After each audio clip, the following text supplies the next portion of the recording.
people are aroused. I haven't seen people so aroused in a very, very long time. Do not come. Do not come. Hello, everybody. Welcome to the Punch Up Pod with Lila and Pat, our Sunday night shit show. How are you, Pat? Bring on the shit. Bring I'm good. How it. are you doing? Bring it. And a slap and a tickle to you. I just never going to stop saying that. Are you back with your tickle, slap and tickle? Yeah, I'm never going to stop saying that. I don't know why, but it has to be in an English or Irish accent in my mind, like a slap and a tickle. Slap and tickle. I think that I would never buy a different kind of beer if that were or wine. If I could get a slap and tickle wine, Pinot Noir, 14.5% with a screw top, that's not too expensive. Let's do it. Let's do it. How's everything? Everything's good. Just enjoying the 3-day weekend. True. Waiting for all the tributes to the people who have fallen in wars that were completely unnecessary and for choice. And then we're going to pretend to respect the military. It's just the craziest setup in the world. But yes, it's really wild how just openly corrupt and wrong every decision our government makes. And you got some Republicans pushing back on this little, grifting fund, but that's about it. Like, that's too far. You can't openly give it to the rioters. It's so crazy. Also, Massey's all over every different news network, and they keep asking him, about 2028, and are you going to run as a Republican? Yeah, he voted with Trump 91% of the time. He's a fucking Republican. Exactly. And why would he want to run as a Democrat when he can run as a Republican and get Democrats to vote for him? Because they're like, well, he's right. He's right on Israel and the Democrat isn't. Or, he's right on the Epstein files and the Democrat isn't. Oh, my God. So he's got a pathway to getting enough Democrats to easily win at this point, in my mind. I think that is true. 2028, I don't even know that the midterms are guaranteed for Democrats, even though on generic ballots they are. But, some of the redistricting, I think, is possibly going to be harmful to Democratic chances. And, they spend more time fighting against the candidates who actually have popular support and are sort of electrifying their constituents. And so, if we end up with more Spanbergers and, Slotkin type of people, I think, what difference does it make then? Well, that's exactly what we're going to get. And, we'll get some more progressives in. I do think some of us will squeak through. I think. Because it's the nature of how these campaigns are, and that the Democrat they don't spend money in a lot of places they should.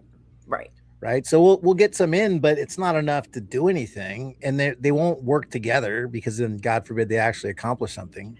That was just the craziest thing that was called out in 2020 and nothing changed amongst the group of people who took on, that was the Nancy Pelosi name for them, the squad, but they took it on proudly and then didn't act like a squad and didn't change it. I don't know. It's like, what are you doing here? Think of any other, take politics out of it. Say it was this, instead of the Senate and the House, it was your job at Walmart, right? Yeah. But you got 5 people into leadership who all support the same things allegedly, and that's why everyone voted in there. And they're like, no, we never talk. No, we don't have a plan. What? No. I'm going to do it my way. They're going to do it their way.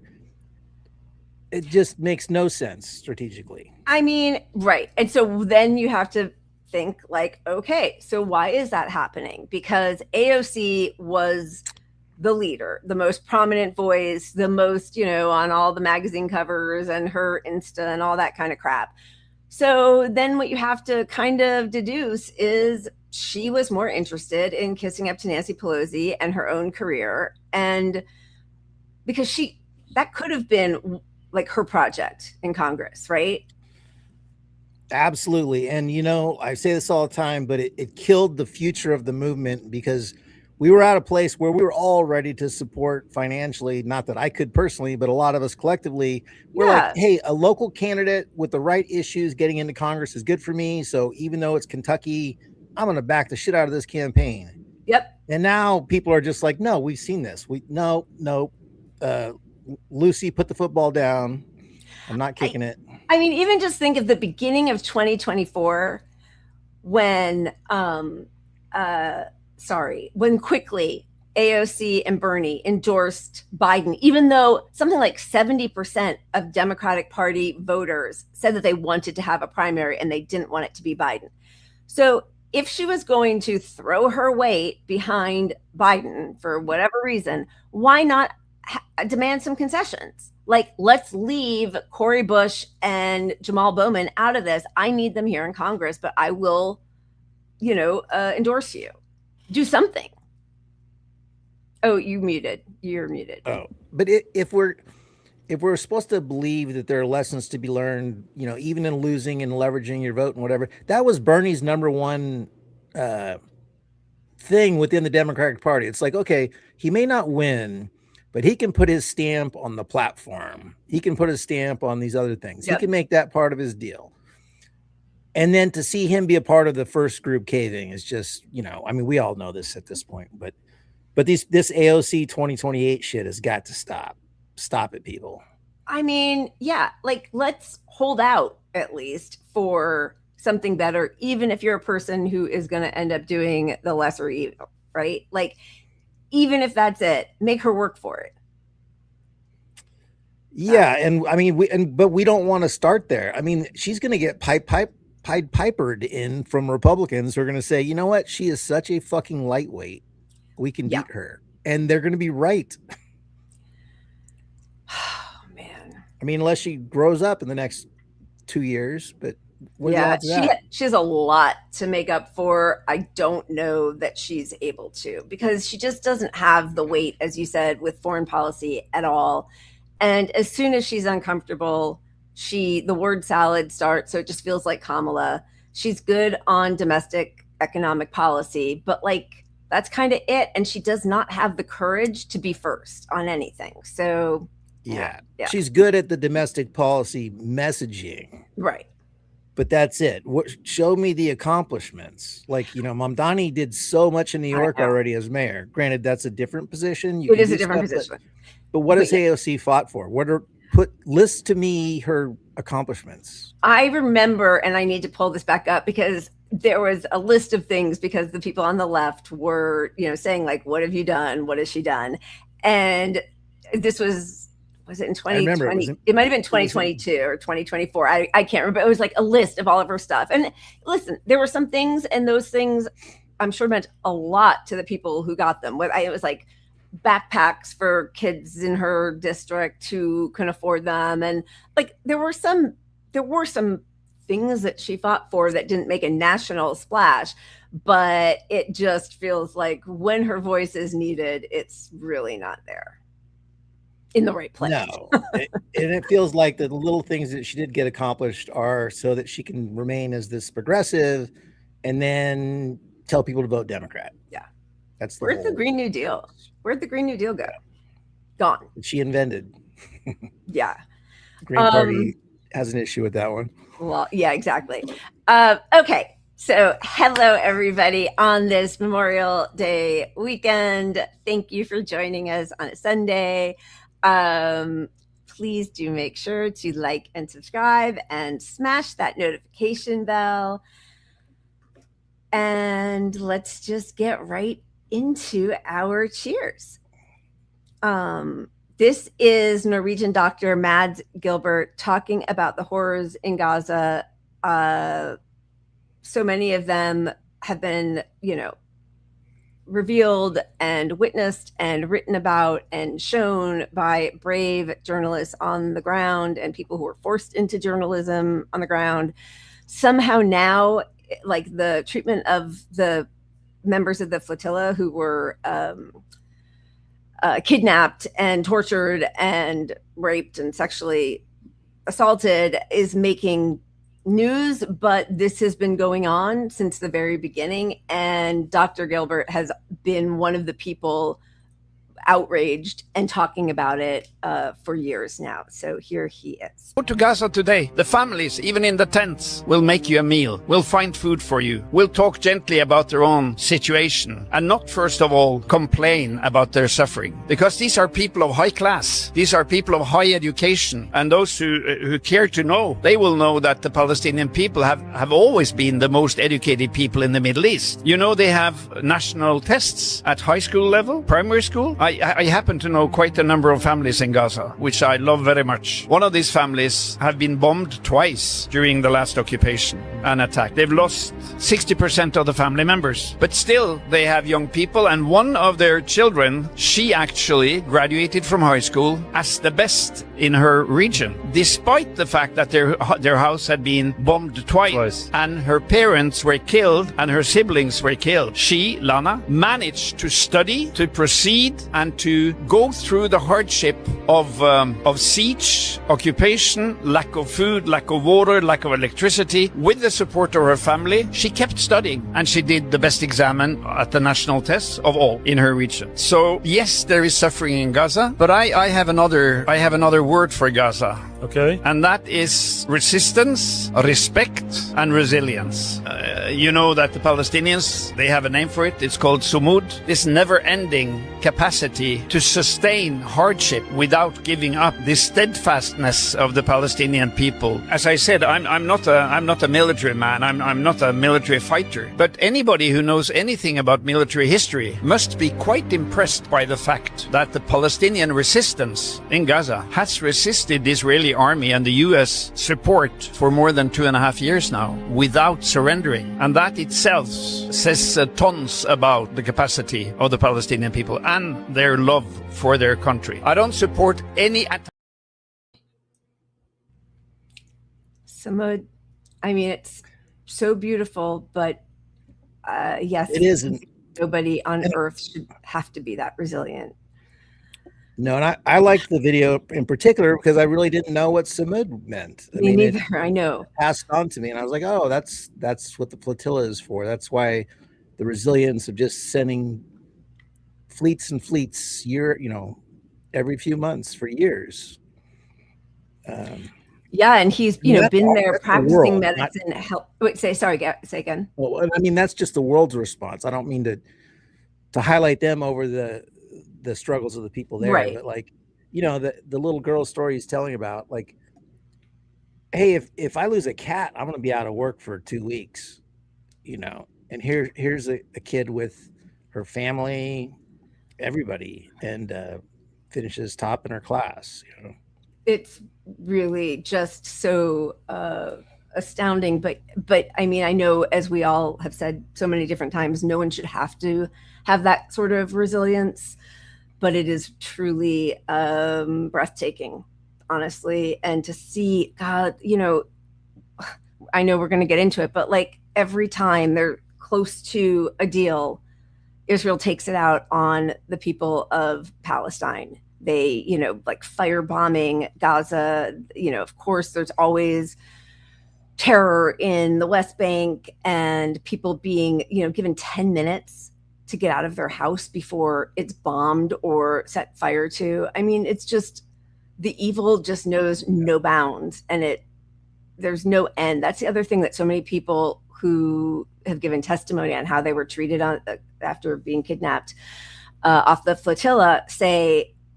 I mean, and honestly, like, who knows? I guess it could have ended differently, but they say somewhere in us, we knew we were going to go home. We would be rescued. We are citizens of other countries. We knew we would be getting out at some point, and we were being held and tortured in places where Palestinians have been kept hostage and tortured and killed and raped for years with no end in sight. It's just absolutely unbelievable. And you know what he said about the people and their spirits kind of resonated too, because it reminded me so much of that kid we had on from Gaza. Oh my God, yes. Journalist. Just we had to get out of him. What are your conditions? Like that would be where I would start. Yeah. Normally, but he wanted to show us his humanity first. Mohammed, yep, he's amazing, and he's actually, I think, every once in a while getting work with other international outlets as a journalist. So yeah, we should definitely reach out to him again and check on him, because everybody's still in tremendous danger, and because everything that's happening there, you know, the water that, I mean, even if Israel weren't still bombing them and striking them in their tents, you know, their tents are all frayed and destroyed, and there are rats everywhere, and there are mounds of piles of waste, human bodies, garbage. So they have tons of different insects and rodents, and they're all getting different skin diseases because of it. I mean, it's just a lot of this, you know, with the cover of some other large issue happening, Iran, which is all related to them, but it's not them. We're not highlighting what's happening in Palestine like we were, because it's just the nature of this crazy world we're in now, but we can't forget about them. Absolutely. All right. Okay. It's always such a strange shift to then be like, let's find a moment of joy, but let's do it. Let's do it. Oh, look at that. We got a lol. I think you should pick. All right. Let me see. Oh, we only have 2? Is that right? We only have 2? Okay. Yeah, we only have 2. Let's do, let's see. Okay. This is from, and I don't know if he's here, but this is from Jay. This is Michelle Sui. Jay, who is one of our pup chat family members, sent this our way, and it's a woman talking about OnlyFans. I love watching your TikTok, which is next level. Clearly that's expressed by my 13-year-old son. No! God, please, no! No! I'm like 1 second away from stripping and telling jokes on OnlyFans. The only reason I'm not doing that is just I have a feeling that I might still not get caught. What if I make $20 a year telling jokes naked? That's not good for my mental health, according to my BetterHelp online therapist. I want to join and find out I'm at the bottom of the simp industrial complex. But who knows? Maybe it could be niche content for me to yell into the camera. Lobbying is a legal form of corruption. Gerrymandering is disenfranchised to disenfranchised. Well, I slowly turn around and show the camera my butthole. Maybe that could be popular content on OF. You wouldn't be the first, to be honest. Not that I know, but I'm sure I like that politically motivated OnlyFans content. I'd be down for that. That's a good idea. It has to get off of OnlyFans though, because it's Jewish owned. Oh my God! Unethical place. Wait, Jewish or Zionist? I'm sorry, Zionist. Okay. Correct me if I'm wrong, but everybody says it's unethical to use OnlyFans. I think I did see that also, that they are Zionist. Israeli owned even. Okay, great. All right. So the episode title came from shock that a couple of Republicans are not excited. They're not excited by the ballroom, actually, and they're not excited about the slush fund for the people who were for whom lawfare was weaponized because they were enemies of the Democrats. So it's the almost $8 billion slush fund that Trump has control over with the deal that he made with the IRS through his Department of Justice.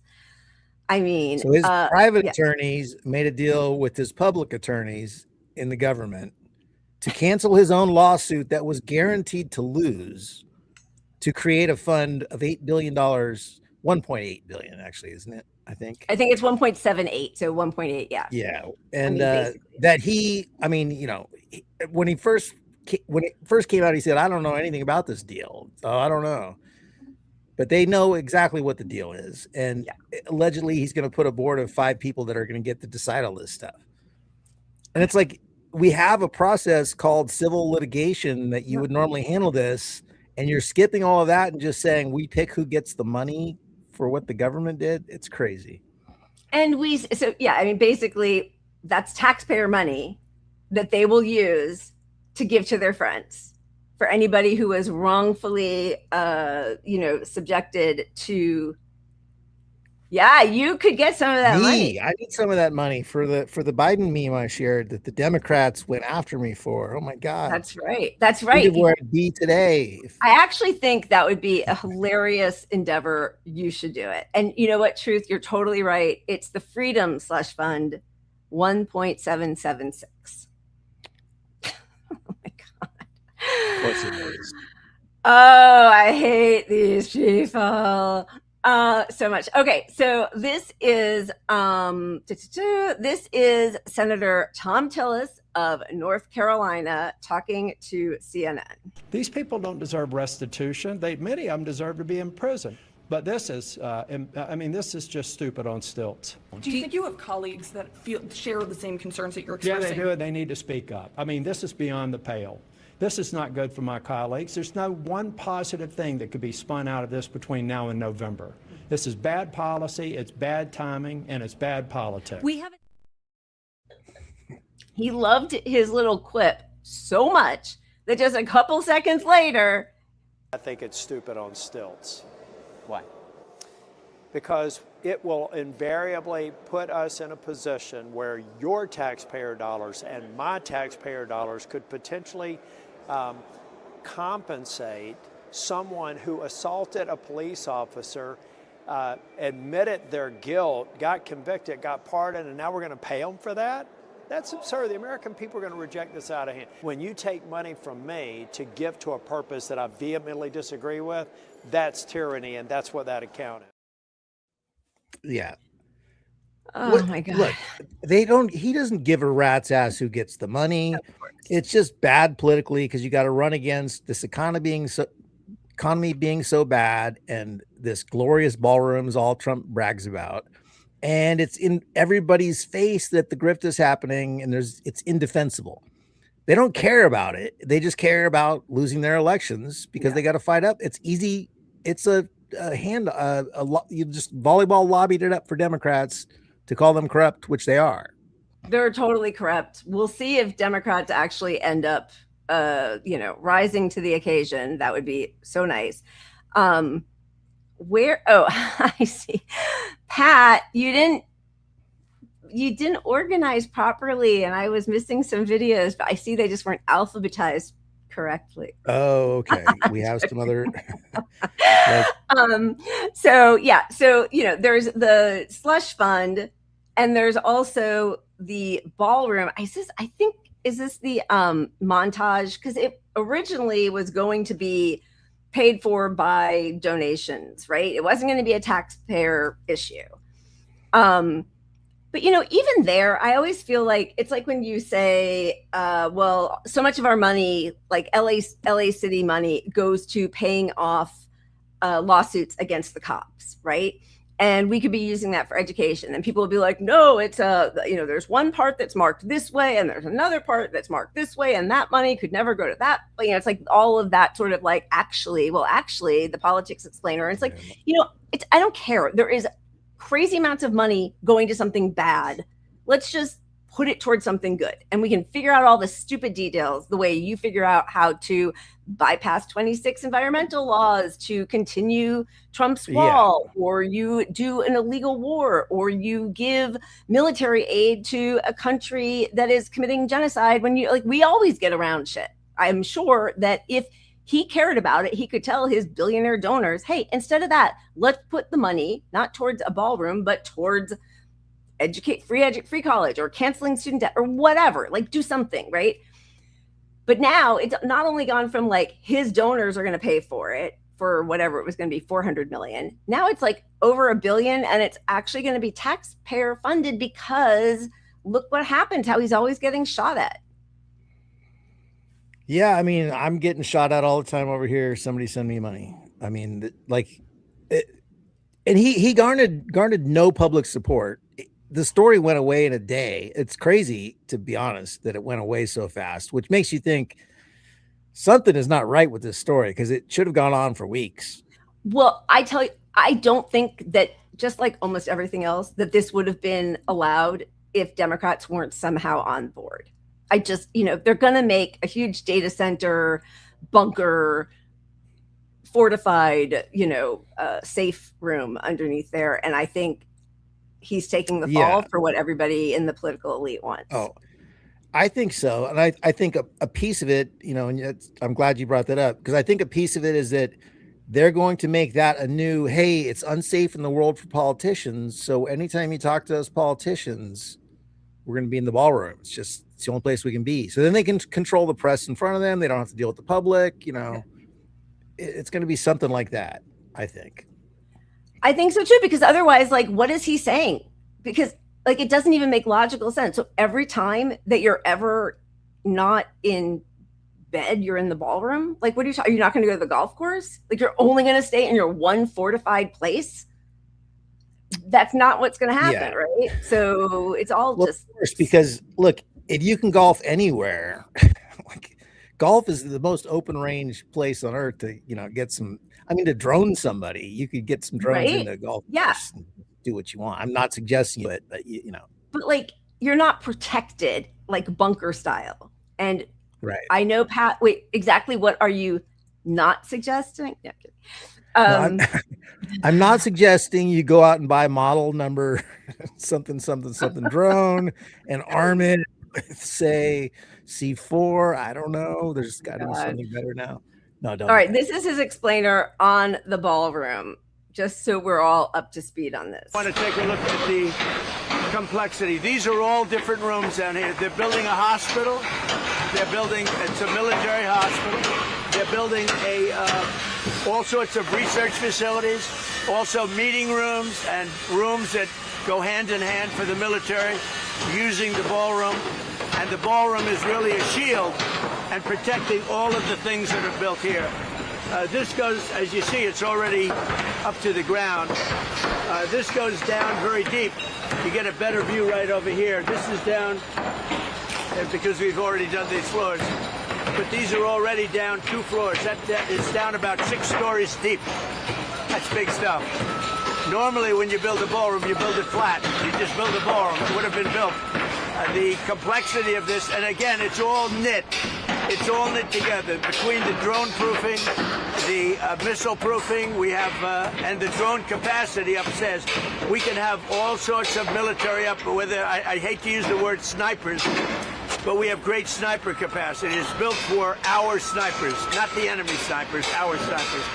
And because of the height, we get a very clear view of everything all over Washington. Yeah. I mean, it feels like paradise.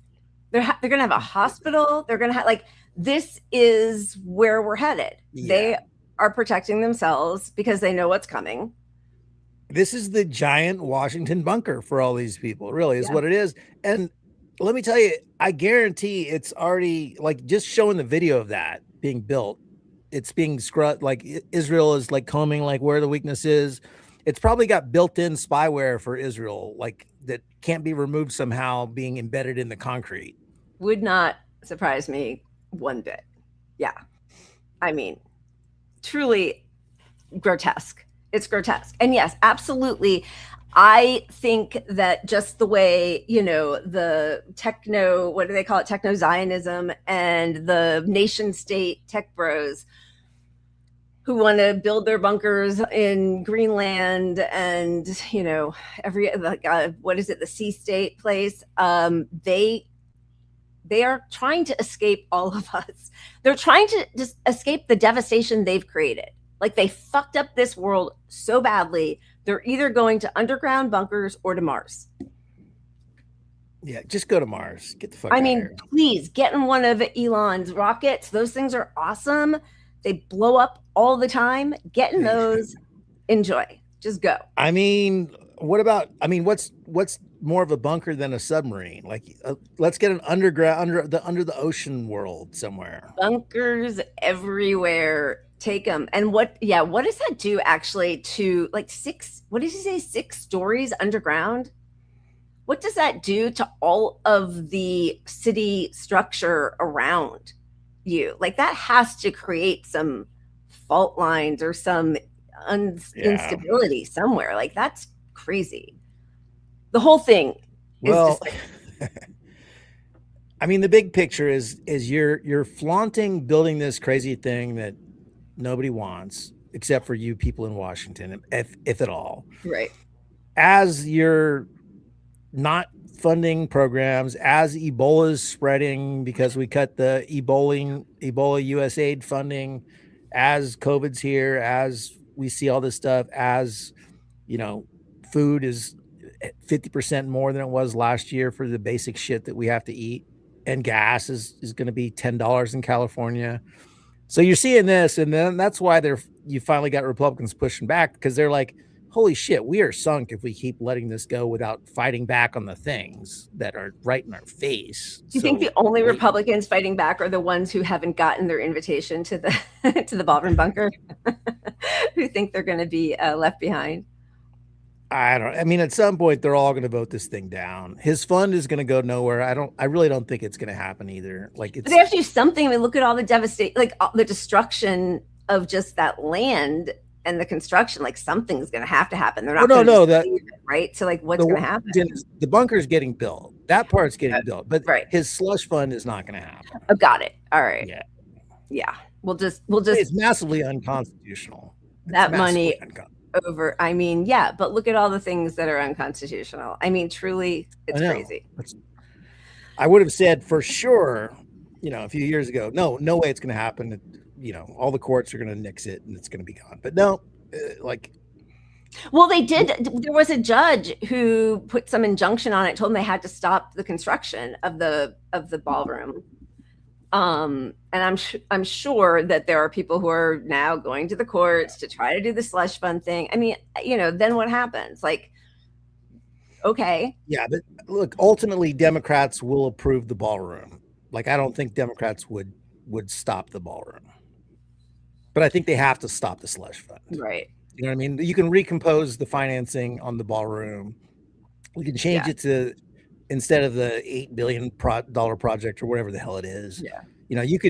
There's room to work there, but Democrats are going to approve that, I think. Right. Whatever it is, ultimately. Yep. Yes. Ask for forgiveness later. All right. Here is Trump explaining, just because, when people think that they've got a good thing, like the stupid on stilts, here is Trump explaining his funny new moniker for Hakeem Jeffries. His name is Hakeem Jeffries. And he's a low IQ person, very low IQ. And I watched what he was saying and what the horrible things he was saying, and I said, he's a dumb guy. I said, wait a minute, he's a Democrat. That's how I got the name. You take the E out, you don't use the B. A lot of people don't know dumb has a B in it, actually. You don't need it. You discard the B. But you take the E out and you replace it with a U. They're dumb. They are Democrats. You know why? Because their policies are dumb. Their policies are very dumb. All of their policies. Did you see they did an autopsy on why they lost the election? And they said you lost the election because of Trump, primarily. But other than Trump, you lost the election because you had crappy candidates and you had bad policy, and they didn't know how to speak properly, and they weren't smart people, and various other reasons. They spent $10 million for the autopsy. It was called an autopsy. And they had typos, Jackson. They had typos in every other sentence. They had misspelled words. They had commas in the wrong location. They gave him $10 million for the autopsy. I could have given him the autopsy. He's explaining most people don't know how dumb is spelled.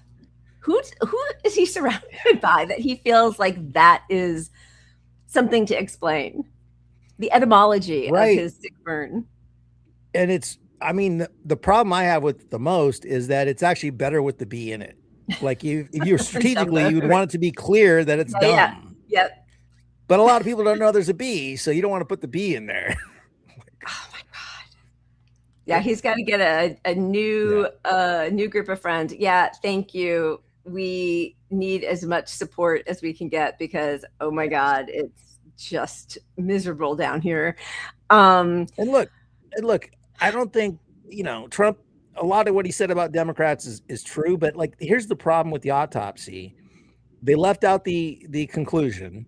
So that gives this guy full room to say what it was about. And he's going to pretend it was all about, the Trump, you lost because of me, which is not it at all, even in the own bogus report. It doesn't matter. He's never fact checked by anybody around him. And I don't think he knows he's lying. Like, I really do think it's pathological.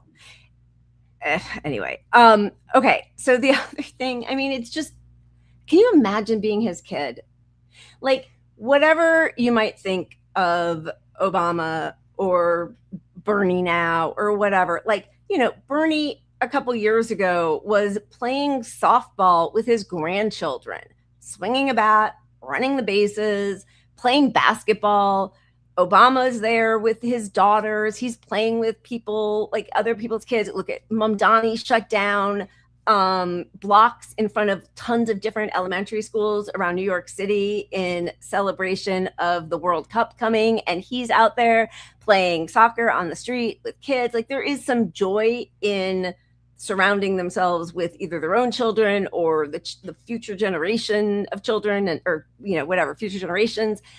And here is Trump saying that he might not go to his son Don Jr.'s wedding, which is crazy, right? And saying like, oh, I'd get blamed if I went because there's this little thing called Iran. Like, that would really be a problem. What does he say? Well, I very much wanted to be with my son, Don Jr., and the newest member of the Trump family, his soon-to-be wife, Bettina. Circumstances pertaining to government and my love for the United States of America do not allow me to do so. I feel it is important for me to remain in Washington, D.C. at the White House during this important period of time. Congratulations to Don and Bettina, President Donald J. Trump.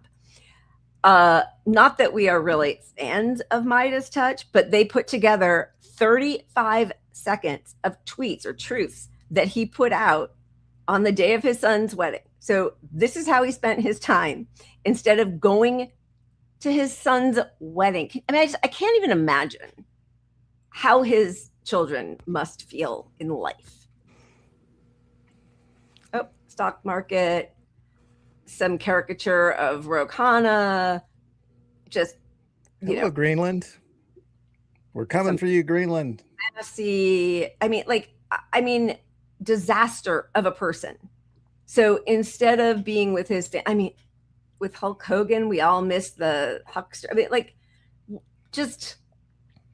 is so cringe embarrassing. And where was it that the wedding was held? I forget. I think it might have been out of the country, but whatever. No, like Antigua or something. Yeah, I don't. Something, yeah. But I saw somebody post. I didn't have time to look into it, but they said, and this could be bullshit. Check me, somebody. They said the reason he couldn't go is because Trump, as a convicted, they won't let people into their country as a rule if you're a sex pest or something sex related because he's convicted of. Well, no, he paid a civil lawsuit for sexual assault. So somebody posted that. I don't know, but it could be. You would think then he would just change the location, right? Yeah. So I don't know.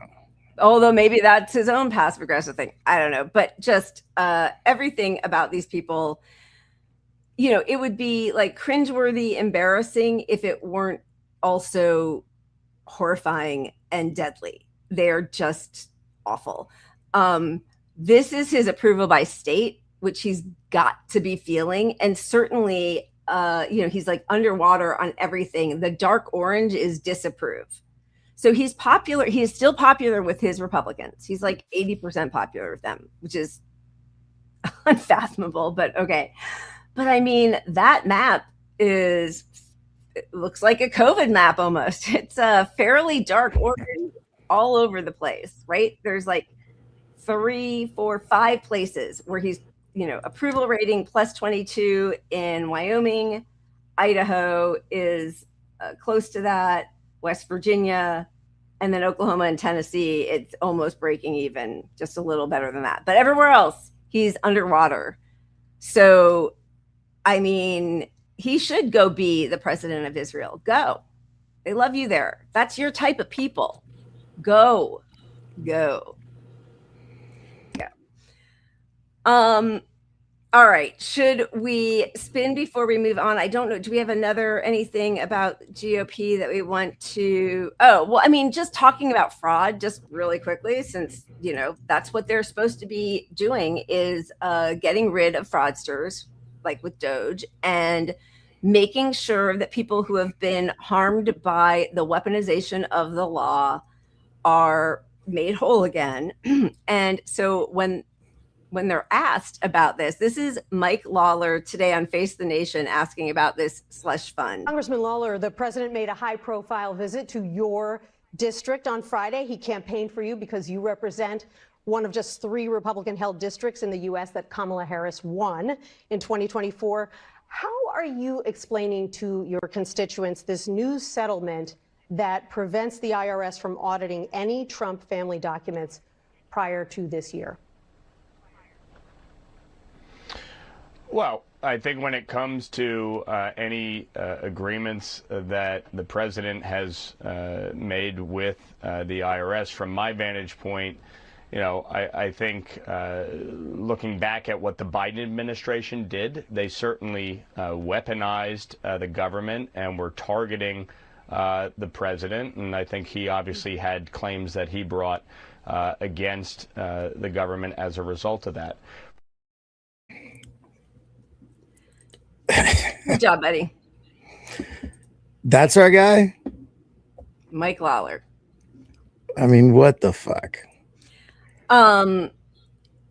God. And then also the new assistant, Assistant AG of Fraud Encroachment, Colin McDonald, is being asked about all the Medicaid fraud.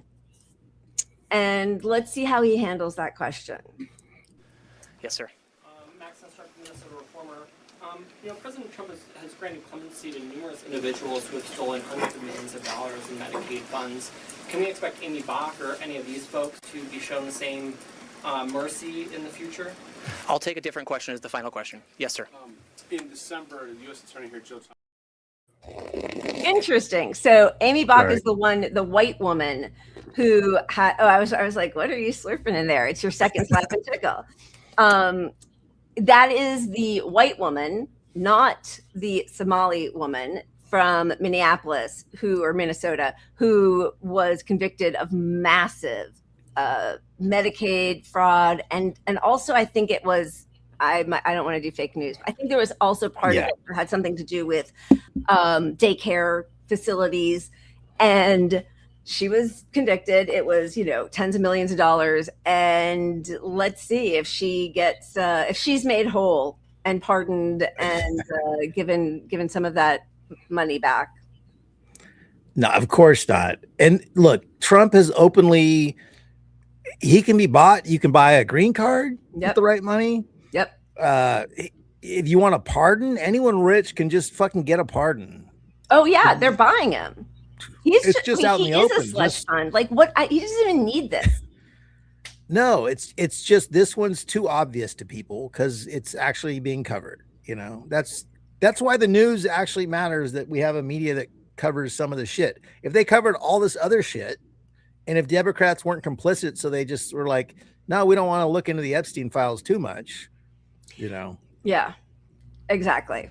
I mean, how in the midst of all the Epstein stuff, and where everybody knew about Eric Swalwell, like open secret among Congress people, right? Was AOC one of the people who voted against making all of the sexual harassment claims against Congress members public? She voted against that proposition. I mean, that is such a corrupt vote to make. That means you're just protecting your people, because that should be everywhere you work. You should come to a new job as a fucking intern and say, who's got sexual assault stuff against them? I want to know, because it's for my fucking safety. Yeah. I mean, You know? I am just always so angry. I'm not even sure how to get past it. Okay. That does it for oh, wait, you just went mute again. Did I? Am I here? Now you're here. Yeah. Okay. Before I know we're going to spin the wheel, but I have one that's applicable that I just pulled up real quick before while I was sucking the foam off my beer. Yes, this is Trump has a thing called Iran. This is a route. Well, it makes sense. There you go. Junior, I told you I'm not going to your wedding because of a thing called Iran. All right, I'll go to the next one. Okay, bye. Guys, like people don't understand how busy I am these days. Zelensky.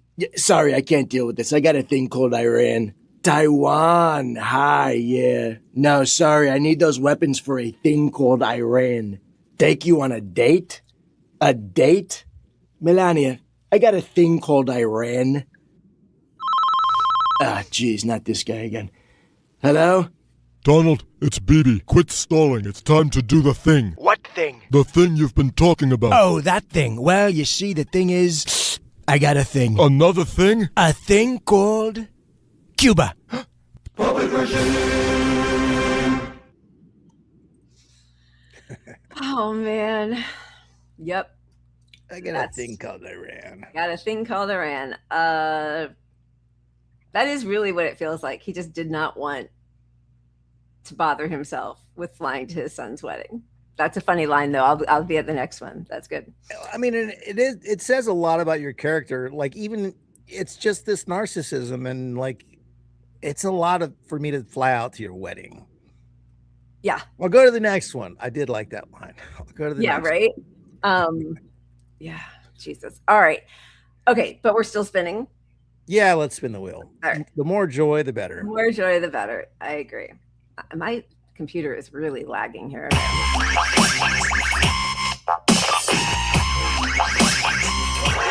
I think my streak was broken today, though, right? Because the first thing was yeah, you did not land on drinking right away. Yeah. Oh, I can feel like I just got it. Yes, you're making up for it. 1 second. What'd you best say? Spinner on the planet. What'd you say? You're the best spinner on the planet. Right? I mean, my streak. All right. That is how you make people happy. That's yeah, we have a bunch of them. You guys, this was the craziest thing. I mean, I know it's all AI, so whatever, but like yesterday there were 30 shots fired at the White House. That was yesterday, right? And my days are so much like that's crazy. And it's a guy who had shot at the White House before. He died of the injuries. Secret Service got him. He died at the hospital. There was a bystander also who was hit, which we have not yet found out if that person was hit by the Secret Service or by the shooter. But no, I think it was 1 hour later. Yeah, sorry, good. I think it was the White House people shot him because I think we'd already know if it was the shooter. Right. We would know by now. I mean, which brings into question like the competency of this whole administration and everybody. Like the fact that Trump got shot the first time in the ear was amazingly irresponsible. I mean, like, I need a bunker. I need a ballroom bunker because he keeps getting shot at. But like they knew this guy. I think he had also like kind of permeated the barriers about a year ago. But yes, nobody has gotten shot at more than this current president. But also at the one that happened at the White House Correspondents' Dinner, the Secret Service agent who was shot, it came out that he was shot by friendly fire. So he was shot in the crossfire. That's how they say it. Oh, it was shot in the crossfire by your buddy. Yeah. Fuck the police, even the Secret Service. I'm just gonna say that. For sure. Okay. And especially the parking people, because I got a parking ticket the other day. So that stinks. Those can get really expensive too. All right. Here's the Lego shots at the White House. Yeah. Shots at the White House. Shots at the White House. Shots fired outside. 30 rounds in the night. Press going live. White House locked down.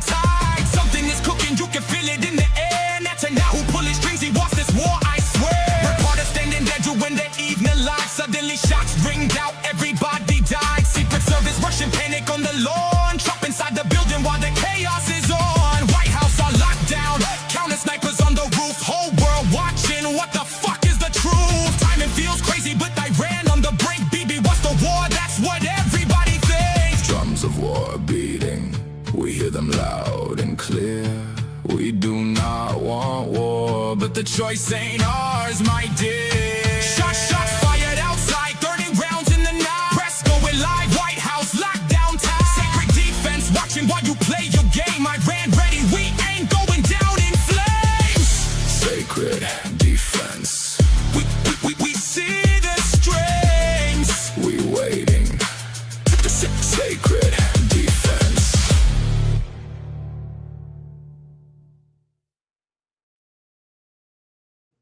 They do a really good job, I feel like. I mean, right? They are great. I love them. They're great. Susan Mendejo, thank you. Gilbert feels admiration. Sorry, I'm trying to see. For peace, as for I think for Palestine, it's hard for me to see the colors. As Pate feels for Iran, I think that's what you're saying. But thank you so much for your super chat. And Iran instilled some sense in Trump that he ran the empire to the ground. Maybe no more war means no more Legos, but history will record Legos were defining. Thank you for your super chat. And they really are. And, you know, so many different, you know, when you're like looking in social media, there's so many different sort of like Lego inspired. And there's a couple of people who are American, US born people who are doing them. And it's just a whole different vibe. I mean, the only two that I think are really special, first is Explosive Media. They're the original ones. And then this one that we just showed is from Persia Boy. But the US ones that are trying to just sort of like, you know, co-opt this movement of Lego videos and do their own things, there's not the same amount of cleverness in the lyrics or even the melody, and there isn't the same like infusion of facts in there. It's very different. They're doing, I think, a really good job. They really are. They're great. Not related. I mean, related to AI. So, you know, we have the RMI section on the wheel where it's revolutionary music.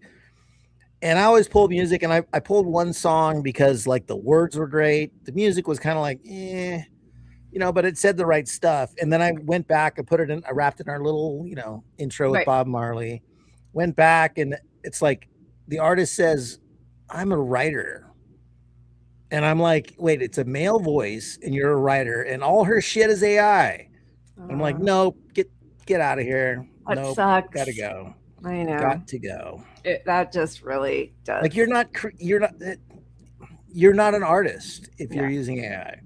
Now the Lego stuff has a purpose, but and these people have some talent, but they're not artists in the same way. It's very different. And we are, you know, I think they've got their finger on the pulse. They are, I think, in Iran, I think. So, you know, I do feel like we are cutting them slack, even though we are 99.9% anti-AI, but we are carving out a little exception. And like I said last week, I really do feel like animation is a little bit different than live videos of people. And I agree. Although I'm sure that they are putting in the keywords and in the style of, so, you know, but I hear you. Okay. So let's move to Iran because a lot of people because nobody knows what's the truth anymore. We have the mainstream media has been revealed as being entirely corrupt and compromised. I mean, for years, obviously, but it's more and more just obvious to most people. And so everything is sort of taken with a huge amount of skepticism, including, you know, when yesterday we're seeing Trump's not going to the wedding. Then we see JD Vance has been called back to the White House or the Situation Room or whatever. And then we hear that, you know, a deal is imminent and everybody's like, well, maybe that's just for the long weekend. So that is this something where the markets can go up or down, or he's manipulating things, or nobody knows and nothing feels real. I mean, except for people's anguish and pain and slaughter in so many different countries around the world. But so when the guy was, you know, shooting and there was that distraction, a lot of people thought, or surmised that possibly it was Israel, a false flag sort of situation. Maybe the guy was going to be some Middle Eastern Arab brown terrorist person that Netanyahu could use to make Trump back off of a deal. There's all that kind of guessing out there because conspiracies are there because there's a vacuum of accuracy, truth, history, honesty, right? Yeah, look, I mean, we all know that if there's somebody who should have a lot of assassination attempts against him, this would be the guy. So it does track. They're going to have a lot of people trying to kill the guy. Yeah. Yeah. But the other thing that, as you said, look, everything that happens globally, it could be just as simple as these guys want to make money on betting the markets the whole fucking time. Maybe that's why Trump is so easy to go along with whatever the fuck Israel wants to do. It's an opportunity to get rich off every sector of the government that they control. And they know his little words tweak the markets and they all get rich. And people are tracking this stuff down. They know how much the guy has made. I don't know what, $6 billion since he's been in office this time. So in a year. Yeah, something like that. Yeah. Well, he did his whole Ponzi scheme with the Bitcoin stuff or crypto, and then, yeah. Okay, so good Lord. So wait, this was from today, right? I just want to make sure. I think that 23rd, yesterday. No, that was yesterday. Okay. So knowing that he's going to get massive pushback from the Zionists who put him in office, right? He puts out this tweet, or truth, whatever. I'm in the Oval Office at the White House where we just had a very good call with President Mohammed bin Salman Al Saud of Saudi Arabia, Mohammed bin Zayed Al, I'm going to say everything wrong, Nahyan of the UAE, Emir Tamim bin, I'm just going to keep going, of, fast forward. of Qatar and Pakistan and Turkey and Jordan and Bahrain. So he's listing, here are all of these Gulf countries, and Turkey, whatever, that are on my side, BB. So back off, Miriam, right? And concerning the Islamic Republic of Iran and all things related to Memorandum of Understanding pertaining to peace, all caps, an agreement has been largely negotiated subject to finalization between the United States of America, the Islamic Republic of Iran, and the various other countries as listed. Separately, I had a call with Prime Minister Bibi Netanyahu of Israel, which likewise went very well. Final aspects and details of the deal are currently being discussed and will be announced shortly. In addition to many other elements of the agreement, the Strait of Hormuz will be opened. It has been open. Thank you for your attention to this matter, President Donald J. Trump. Very quickly, there was a Netanyahu response that he spoke last night with the president about the Memorandum of Understanding to reopen the Straits of Hormuz and the upcoming negotiations toward a final agreement on Iran's nuclear program. I express my deep appreciation of President Trump for his unwavering commitment to Israel's security, including during Operation Roaring Lion and Epic Fury, when American and Israeli forces fought shoulder to shoulder against the Iranian threat. President Trump and I agreed that any final agreement with Iran must eliminate the nuclear danger. That means dismantling Iran's nuclear enrichment sites and removing its enriched nuclear material from its territory, which Iran has said is off the table. President Trump also reaffirmed Israel's right to defend itself against threats on every front, including Lebanon. We've seen the videos coming out of Lebanon. It looks like Gaza now, southern Lebanon, another genocide. The partnership between us and our two countries has been proven on the battlefield and has never been stronger. My policy, like President Trump's, remains unchanged. Iran will not have nuclear weapons.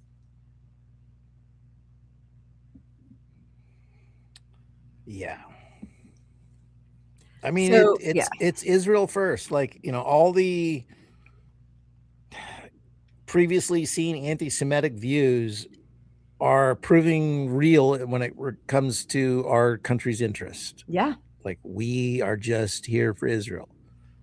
And like I said, it could just be because Trump, they can get rich off it. That's it. I mean, Trump's tweet might have a word in there that shortly. And when you see shortly, Yeah. He's got his 20 best friends in a room, and he said, anytime you see me tweet shortly, short this stock or something, like that's where we're at here. That is, I know we have a section where we'll talk about the investigations into all of these insider trading on these insider trading and the poly market, betting, what's it called? Those that markets, Trump's kids are all involved in. It's so crazy. And making millions of dollars. I just can't with this. Yeah. Yeah. And I mean, we have not done nearly enough, exposure on what's happening in Lebanon, but they are doing the exact same thing, targeting medics, doing double taps, triple taps as people are coming back to, save their own children. I mean, it was either a triple or quadruple tap the very first day of the war when we dropped Tomahawk missiles on a children's school, right? That was already at least a triple tap. And what they're doing in Lebanon, just destroying whole apartment buildings, giving people 10 minutes to gather all their belongings. They're doing the same thing of, building walls and destroying orchards and farm animals. They will not be happy. I mean, this is like what Israel is what Russia was accused of. Russia does not want to expand into the rest of Europe. They just don't want NATO pushed into their territory, right? The Greater Israel Project, that's a Nazi Liebestrom. Like, they want all of this land. They do not want to live in peace with the people who are indigenous to this land. They are, every time they're written about in corporate media about Lebanon, they targeted Hezbollah in spite of the ceasefire. The ceasefire is with the people you're fighting, obviously. They're, moving the boundaries. They are invading another country like that. I mean, the fact that our media writes about it like, they're just taking over a little more of a buffer zone in Lebanon. Yeah, well, war is complicated, It's complicated. It's so complicated. Here's Benny Gantz also weighing in. Fuck you, buddy. Like, you should be just taking, and I know, like, they're all taking direction from the exact same people, so whatever, but it is absolutely forbidden under any circumstances to accept the ceasefire in Lebanon as part of a deal with Iran. It is impossible to accept a situation in which, just as the Lebanese public begins to internalize that Hezbollah is harming it, Israel will allow it to become Lebanon's shield. The villages in southern Lebanon are situated just hundreds of meters from Metula, Shlomi, and Margaliat, and Israel has an obligation to protect its residents regardless of any external factor. Acquiescing to the ceasefire in Lebanon as part of a deal with Iran would be a strategic mistake that we will pay for years to come. This is exactly the case where Israel needs to say to the U.S., no. I mean, will anything make Trump not feel like a little bitch to them? Like, will anything make him be like, who's the leader of the free world here? Yeah, you would think, and we've talked about it, but like at some point, the ego of Trump might have gotten us out of this, but I think it's just outweighed by how rich he gets from all this. I think that's what it comes down to. It's always been, well, shit, I can make, $2 billion off something that kills all these people. Like, yeah, like all of these are just, exactly right. And I even think that I do think that the Russia-Ukraine situation is more complicated actually than, like, I don't think that the Israel-Palestine question is complicated, but I take your point, Wally, 100%. Like, it's just amazing how reporting facts gets in the way of where people's allegiances lie as they are, talking about all the war crimes. And I think we're both sympathetic to the Ukrainians. Right, of course. I don't, I'm not pushing any pro-Ukraine stuff because this is the outcome of U.S. imperialism. Really, it's like it's something we knew would happen, and I feel sorry that the people got dragged along in this war, being kidnapped off the streets to fight a war they don't want after Right, so- the U.S. staged a coup in 2014. Like, that is different. Yeah. Yeah. All right. So lots of bad responses from people also back here in the US. We had well, okay, here's the other thing, which I do think, this was last week, but just to put it out there, because everything that Israel says about itself, or that Trump, who is a friend and ally of Israel, says about Zionists, like, oh, Miriam and Sheldon Adelson have dual loyalty. Actually, I think they favor Israel more even than the US. Like, he will say things like that and laugh, and everybody's fine with it. Here he is talking about this war with Iran. We don't need it at all. We don't need it at all. We don't need it at all. Fair enough. So, well, I mean, you could make the case, like, why are we even, we're doing it to help Israel and to help Saudi Arabia and to help Qatar and UAE and, Kuwait and other countries, Bahrain. It also helps China. And we're actually, I told them today, I said, we're helping you. And we're helping you in another way, because I don't think China wants Iran to have a nuclear weapon either. I said, they're stone cold crazy. You don't need them having a nuclear weapon either. What did he say? What did he say? Well, he's not going to respond too much. He's a pretty cool guy.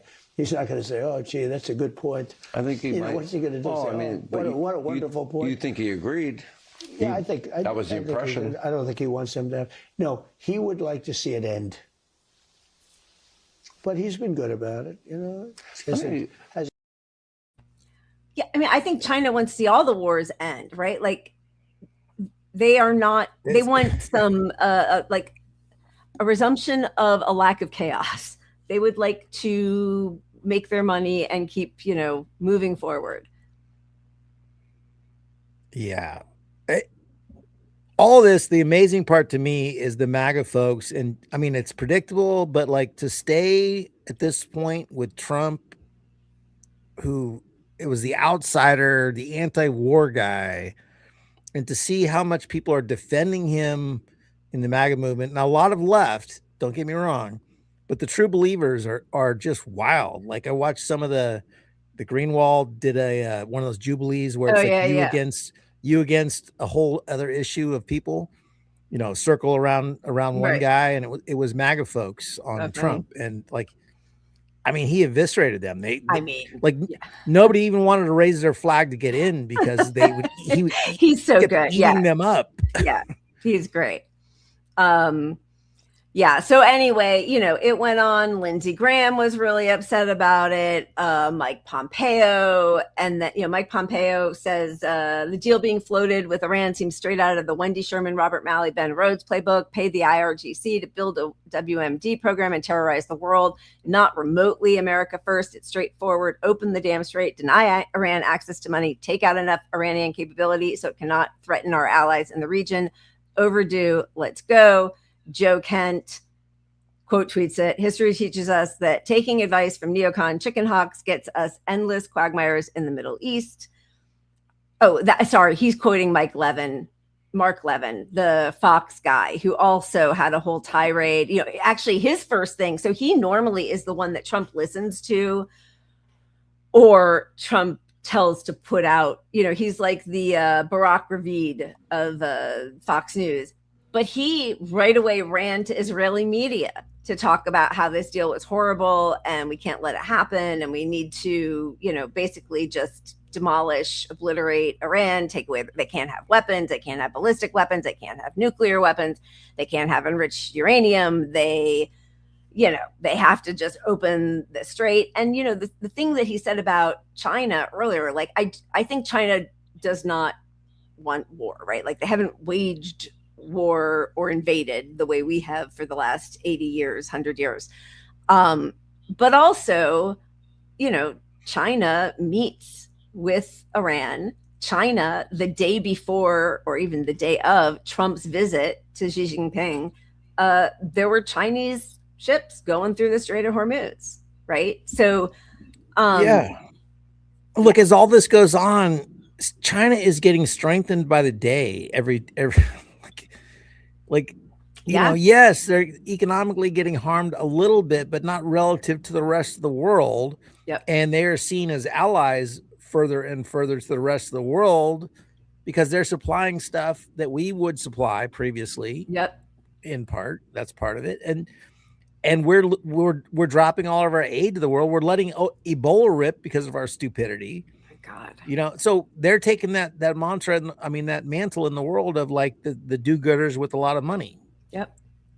Yeah, they really are. I saw Kimiko writing Team Wall, and also Kimiko, I think it was you at the beginning of the show saying that you had just watched the Glenn Deason interview today, which I also saw. And now because of my brain, the name is failing me, but it was such a smart interview. It was, a consultant to China, and I'm loving all the Team Orca, Team Luigi, yes. But talking about things take time, investments take time, that helping build ports.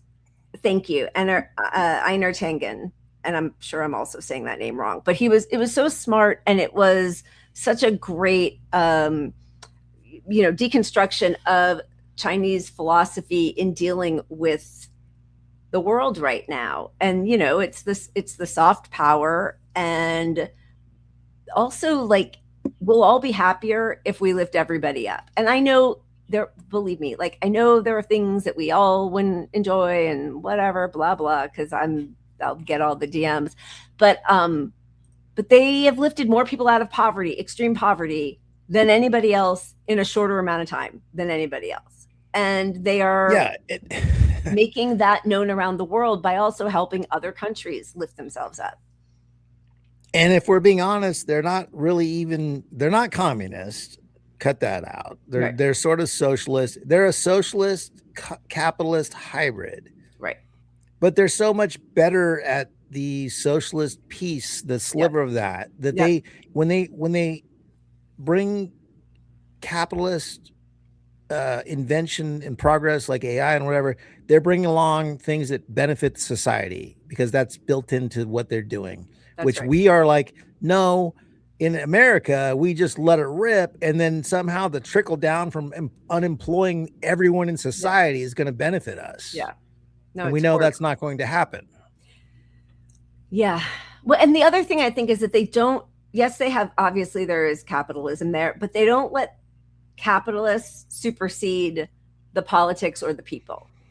So the decisions that are made, and listen, the decisions are being made by one party. Like obviously it's not a democracy, but those decisions right now are pretty great. Now, I don't believe in a, one rule, no democracy sort of system of governance, but right now this one's working fairly well. And ours, we don't have a democracy. None of our politicians listens to us. Doesn't matter. No, and we are the end result every time of capitalism, and it's a systemic problem that can no longer be fixed by voting or anything other than changing the systemic problem, which is capitalism itself in our form of government. Yep. And sorry, Jason, I do know that there truly is still extreme poverty. And again, there are parts of the system that I think we would all be horrified by. Yeah, I don't love China, but they're so much better than us as far as what the mean society, their standard of living is a lot better than ours. Yep. But. Okay, so going back to Iran, we have oh well, okay, so first of all, I thought this was funny. So this is the Mike Pompeo. I mean, it's funny, but okay, this is the Mike Pompeo tweet basically saying like, oh, you're just like Obama with your, you know, trying to form some peace with this country. And then the assistant spokesperson Stephen Chung writes, Mike Pompeo has no idea what the fuck he's talking about. He should shut his stupid mouth and leave the real work to the professionals. He's not read into anything that's happening, so how would he know? So this is the worldwide wrestling of the White House. This is the assistant to to White House spokesperson writing on social media like he's just some thug. And I mean, whatever, like, you know, there's so many worse things happening, but it just feels insane that this is where we are. This is how people are talking to each other. It's all being done through tweets and social media. And actually, Iran's state newspaper, the Fars news agency, put out several tweets rebutting any claims by Trump. Because, you know, what happens often is Trump put something out and then that is and then Barack Ravid put something out and US media. And then it's a way of trying to pressure Iran to just, you know, get along with what the US wants to achieve. And so they are now putting out the statement, very difficult to read, but Trump's claim about the Strait of Hormuz returning to its previous state is not true.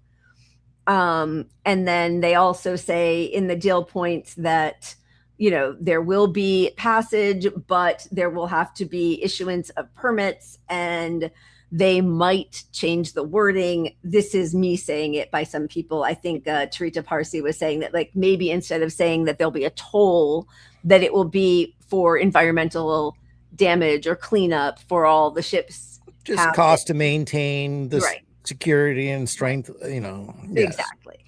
And then at the end of their whole long thread, they say it should be noted that American officials have acknowledged in multiple messages to Iran that Trump's tweets are primarily for promotional purposes and media consumption within the United States. And they have recommended that no attention be paid to these statements. So they definitely know our number. It's like, I mean, to put it out there to the world that, like, American politicians and the people negotiating this deal are telling this country, yeah, everything is bluster for the public. It's all for it's Hasbara for Americans. Yeah, is what Trump is doing. Yeah, you know, and it's out there in writing that they all know this. Yeah, we like, if you are an America first, like, you know, strength in negotiating, and Trump's crazy antics get us farther because the other country doesn't know what they're going to do. You know, 3D chess thing. No, everybody has cooked that, and they're like, no, it's just a negotiating ploy. You're never going to get it from your bluster out loud anymore, because you're not. It's not going to work. Everybody knows who he is. I honestly didn't think that he still had 80% approval rating with Republicans until I read that this morning again. Like, I really thought, I don't understand, because nothing has gotten better. Nothing has gotten better for anybody. Like, you know, but I guess because it's such a small segment, you know, it's what, a quarter of the voting age public is Republican. So it's not, you know, most people are anti-Trump, but, he is just so heinous. He has not helped any of the people who voted for him at all. So it's just amazing. But that's where the system is really the problem, because we're down to, you know, 20% of people are Democrats, 20% are Republican or something like that. And almost, I don't know. Somebody pulled the numbers, but like 48% are independent is what they always say. Basically half the country is independent. Right. And they're truly independent. They're not either party. And actually, we could get down to like 5% on each side and have no power. That's where we're headed. We're headed to, like, there's 5% that care over here, 5% that care over here. Everybody else is like, this system's fucked. Why have we been taking this for 50 fucking years? I don't know, but I don't want to lose my health care. Yeah, but I mean, as you know, we talk about all the time, and I think we're all very aware of, it's all speeding up very quickly. And these data centers, which we'll get into after we do a little bit of Israel stuff, that is what they're for. It's to watch over all of us and control us. I mean, that is it. That's the whole deal. We don't need any of it. Well, I'm going to save my AI thoughts for later. We don't need any of it. And yes. Wheel. Hello, Gloria. Hello, Wheel. Yeah. Nobody should think that they can just count on us showing up for them ever. Yep. Ever. Okay, here we go. Putting this to the right. Okay.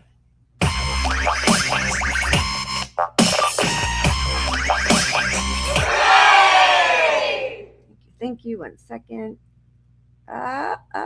So slow.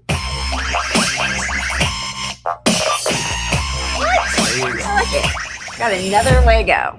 All right. Endless Legos. Endless Lego. I will say that we are trying to be discerning, and we're not like, we watch them and make sure that they are up to our expectations a little bit. Okay, so what do we have? We did shots at the White House. All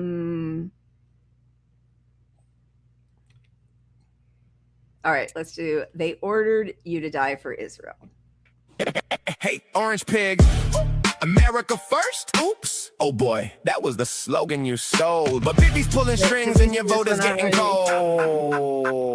We're not just fighting for Iran, hear this clear. Your people reached out to us. Yeah, we got the DMs here. If one nation's gonna stand against the Epstein regime's fear, it's us till the last breath. We've been doing it for years. We're standing here for everyone. Your system ever wrong, they've known all along. The enemy was always you. The real threat wore a suit and sung a patriotic song while selling their own citizens and calling it strong. Stealing from your own people, making them bleed, taking tax dollars just to fund your own greed. Ain't waking up to the lies, the illusions of burst. You screamed America first, now you put losers first. Make Israel great again. Your government is run by pedophiles. They ordered you to die for Israel. They ordered you to die for Israel. They lied to you all. We saw everything. If the public ever saw the files, man, the planet would shake from the level of filth and the crimes in your wake. No wonder Jeff called you the worst, you degenerate snake. You claimed you never set foot. You went 40 plus times. You sick bastard, you cooked. We stepping up to the plate. Epstein regime gotta fall. You fake Christian elite sacrificing the ball. Demon, you talk real big for a man with tiny hands. Tiny hands, tiny things, tiny everything. We saw everything, and word got out. The smallness kinda expands. No wonder all those rage tweets, all those desperate rants. Overcompensating bully, always causing the scene. You said you love losers. Well, look at your team. Your government is run by. Your government is run by pedophiles. They ordered you to die for Israel. They ordered you to die for Israel. They lied to you all.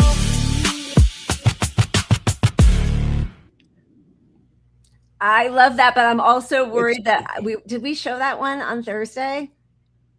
We had it. I don't know if we did. I don't know. When they call him a pig like that, when they call Trump a pig, I love it. But I feel like we talked about that, but I don't know. Do we? I don't know. It's so catchy though. It's like really of all good. of them, this is a really catchy one. It's a really good one. Yeah. The music. Yeah. David, I love this. Lila and Patrick, true story. I was having dinner at Gramercy Tavern at my favorite restaurant in New York City and talking about Punch Up Pod. Thank you. That is so nice. I love it. I love it. That is so kind. That is Thank awesome. you. Thank you. Okay. Let's move on to Israel. We did. Okay. Truth says we showed it. I trust Truth. Should we show another one really fast, or should we just? Well, no. Now we have to. Now that I say it, once you you can't say it. tease another Lego video. Okay. I am going to But delete this one from our studio so we don't forget it.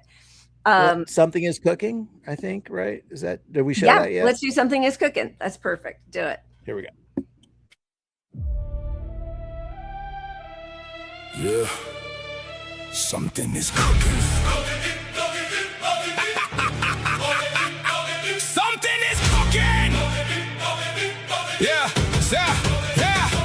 Something is cooking.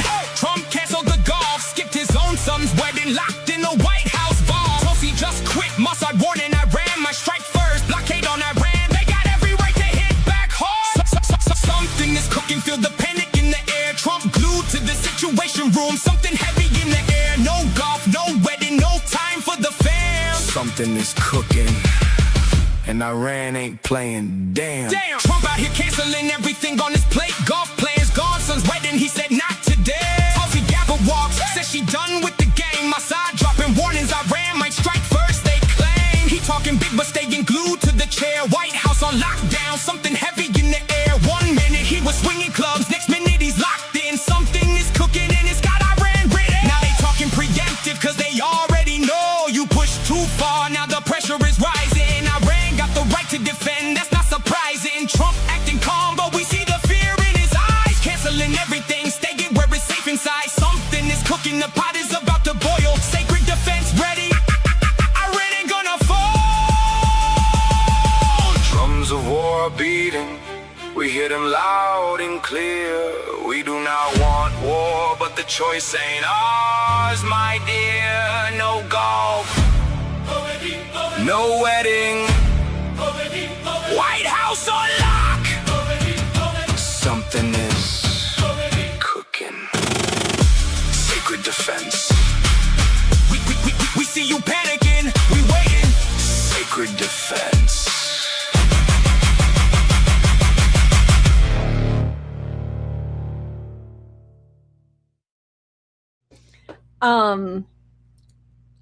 I love their stuff. It's just really they do a great job. It's Yeah. really fun. And I just saw, sorry, I'm trying to read your stuff. And also I just saw that well, now they're back. Trump's backing away from the deal. They're trying, it looks like Mark Levin is trying to blame Saudi Arabia publicly for 9/11. I just want to say I love that they brought up Tulsi because fuck Tulsi Gabbard into a deep pit in hell. Yep. And all the people that followed Tulsi Gabbard and RFK Wright. Tulsi Gabbard, before she became a Republican, sold "No War with Iran" shirts. Yeah. Oh yeah. Like "No War with Iran" shirts. Yep. Like, are you kidding me? She's awful. She's awful. And sorry, but I just saw that somebody was saying that your cat, Miranda was saying that her tuxedo cat had his eyes glued to the screen for the Lego video. I love that. Yeah, and she, I mean, listen, I don't know what any of the reality is, but apparently her husband has some rare form of bone cancer. But listen, that's horrible, and I'm sorry, and I don't want anybody to have, I don't, whatever. Anyway, but like a principled stance would be resigning and not resigning because your husband is suffering with cancer, but take a principled stance on an administration that sidelined you and humiliated you anyway, instead of making your resignation coincide, right? No, she doesn't get a pass on any of this resignation stuff because, okay, if she's just using the cancer as a guise to step out now, right? So you didn't change your views. Your final parting words with the administration is praising everything you did with Trump. Yep. I haven't heard a single critical thing about Iran, the war, nothing. No, nothing. The last thing she said was the entire foreign policy stuff. Yeah. The last thing that she said was they are not building a nuclear weapon and they're not close to it. And she's such a fucking coward that she went to try to regain her strength within the MAGA world by investigating election fraud. Like that was her final parting thing. Down to Georgia. Yeah. Is we're going to find the election ransacked the Board of Elections office. Yeah. Yeah. Broke a million laws. Yep.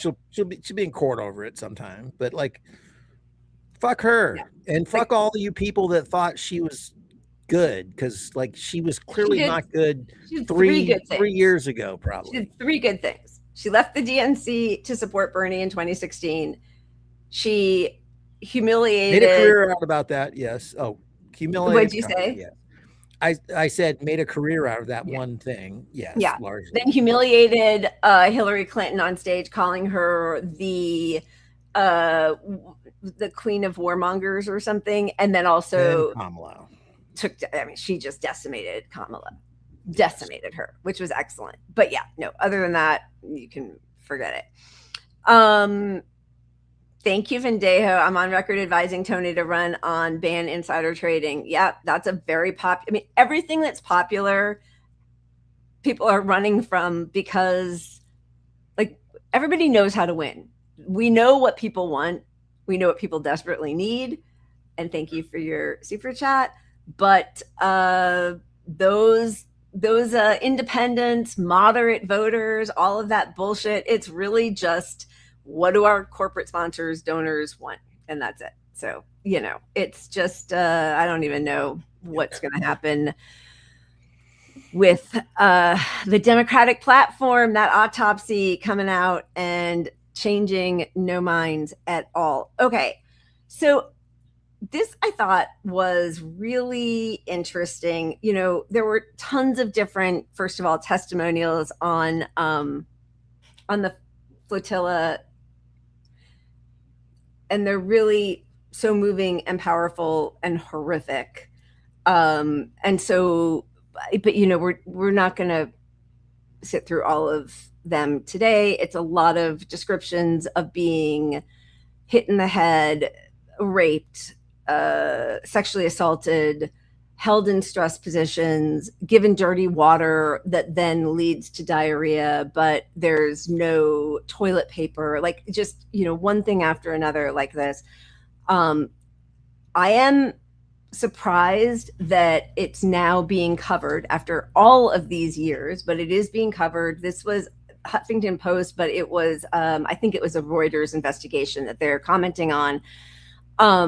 And I will say, as much as like we took exception to Nicholas Kristof's piece being on the rape of Palestinian hostages in Israeli torture dungeons and how it was systemic, we took exception to it being in the, opinion section, and that he kept having to bring up October 7th and the mass rape by Hamas, which were lies, which then like undermines the credibility of, all of that was bizarre and part of all the Hasbara. But I wonder if he hadn't set the stage in legacy media for this kind of reporting, if the Flotilla members' testimonies would be covered by other outlets right now. Yeah, no, it's true, and it's like there probably is a fight with the few good people, and I don't want to put him as one of the good people even, because he's done so much shit work over the years. Yeah. But the people working within the system, they got it to this point where that was published. I'm going to praise them for that. Right. I saw Francisca Albanese, she did an interview. She was on a podcast or something. Yeah. She's like everything in that article we put out, a year ago, 2 years ago, 6 months ago. Like she went fact by fact on it. Decades ago, actually. Where are you? Yeah. Where's the media? Where's the media on this? So good on them for doing it. But yes, it's not new. He didn't break the news. He truly did not break the news. All of this has been reported on before. Listen to Palestinians, right?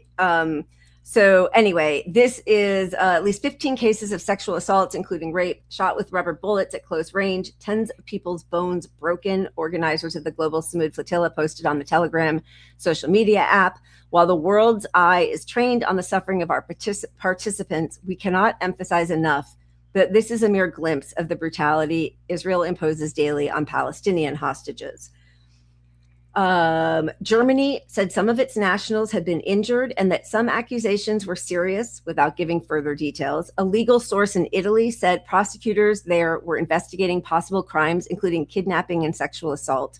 The allegations raised are false and entirely without factual basis, an Israeli prison service spokesman said in a statement. All prisoners and detainees are held in accordance with the law with full regard for their basic rights and under the supervision of professional and trained prison staff. It said medical care is provided according to professional medical judgment, whatever, they're all liars. Detainees were thrown into the containers and beaten over the head and ribs, the group said in a statement. They suffered multiple cases of sexual abuse, including humiliating strip searches, sexual taunting, groping, and pulling of genitals, and multiple accounts of rape. At least 12 sexual assaults have been documented on that vessel alone, including anal rape and forcible penetration by a handgun. So, the most moral army in the world. Yeah, and let's say you want to be the doubter that like, oh, these people are so for a cause that they made up all the sexual assault, there was no rape, let's say you're that person. Tens of broken bones means 20 or more. Yeah. That's tens. You don't get to tens until you get to 20. Yep. That's even doing a little minimizing when you call it tens, because it's like, oh, it sounds like 10. Yeah. Right? Why don't you just say like 50 or whatever, right? Like you don't get broken bones. Like that's systemic. That's not like this one guy gave us a problem and we tackled him to the ground and he broke a rib. No, that's you were out there beating them with fucking sticks and broke a lot of bones. It is so sick, and it's not new.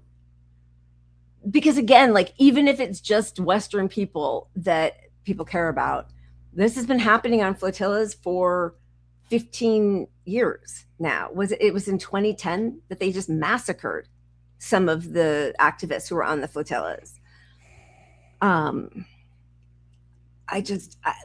then there was this was also what was so crazy is in a Basque, it was Basque police, which was kind of surprising to me just because I maybe I'm getting this wrong, but I think part of Spain, right? And they came back, and then the Basque police were beating them and their families who were there to greet them. And I think it might have happened in Turkey as well, because they've been paid off by the IDF in Israel. It's interesting because there was this incident is very different than the last, few years of them, in that it caused a backlash, but then there was an advertised brutality to it that they wanted out in the world. Yep. Spain beating their own people up, which in Spain is strange because they've been probably one of the more pro-Palestine countries. Specifically, a Basque section, so like a French group of people who are people who are trying to withdraw from the nation of Spain and create their own. It was Basque. Okay. Gotcha. Yeah. But even that, I thought that there was more like solidarity. Like I was surprised. I don't know. I was surprised that they were pro-Israel. I see everybody. I don't know much about it, but yeah, I trust Macarius. But yes, Bendeo, yes. So the last flotilla, there was Anna Lidke, who was a German journalist who spoke openly about being raped. And people were beaten, like we know Chris Smalls was, and Greta Thunberg and other people were. On this one, it seems like even more. There was, an elderly man. I mean, also amazing that he was doing this flotilla excursion, because it's not, I don't think it's an easy trip, even though, of course, like it holds nothing in comparison to Palestinians. But like, I think you have to be pretty I don't think they'd accept me to be on the flotilla. You have to be like a strong stop.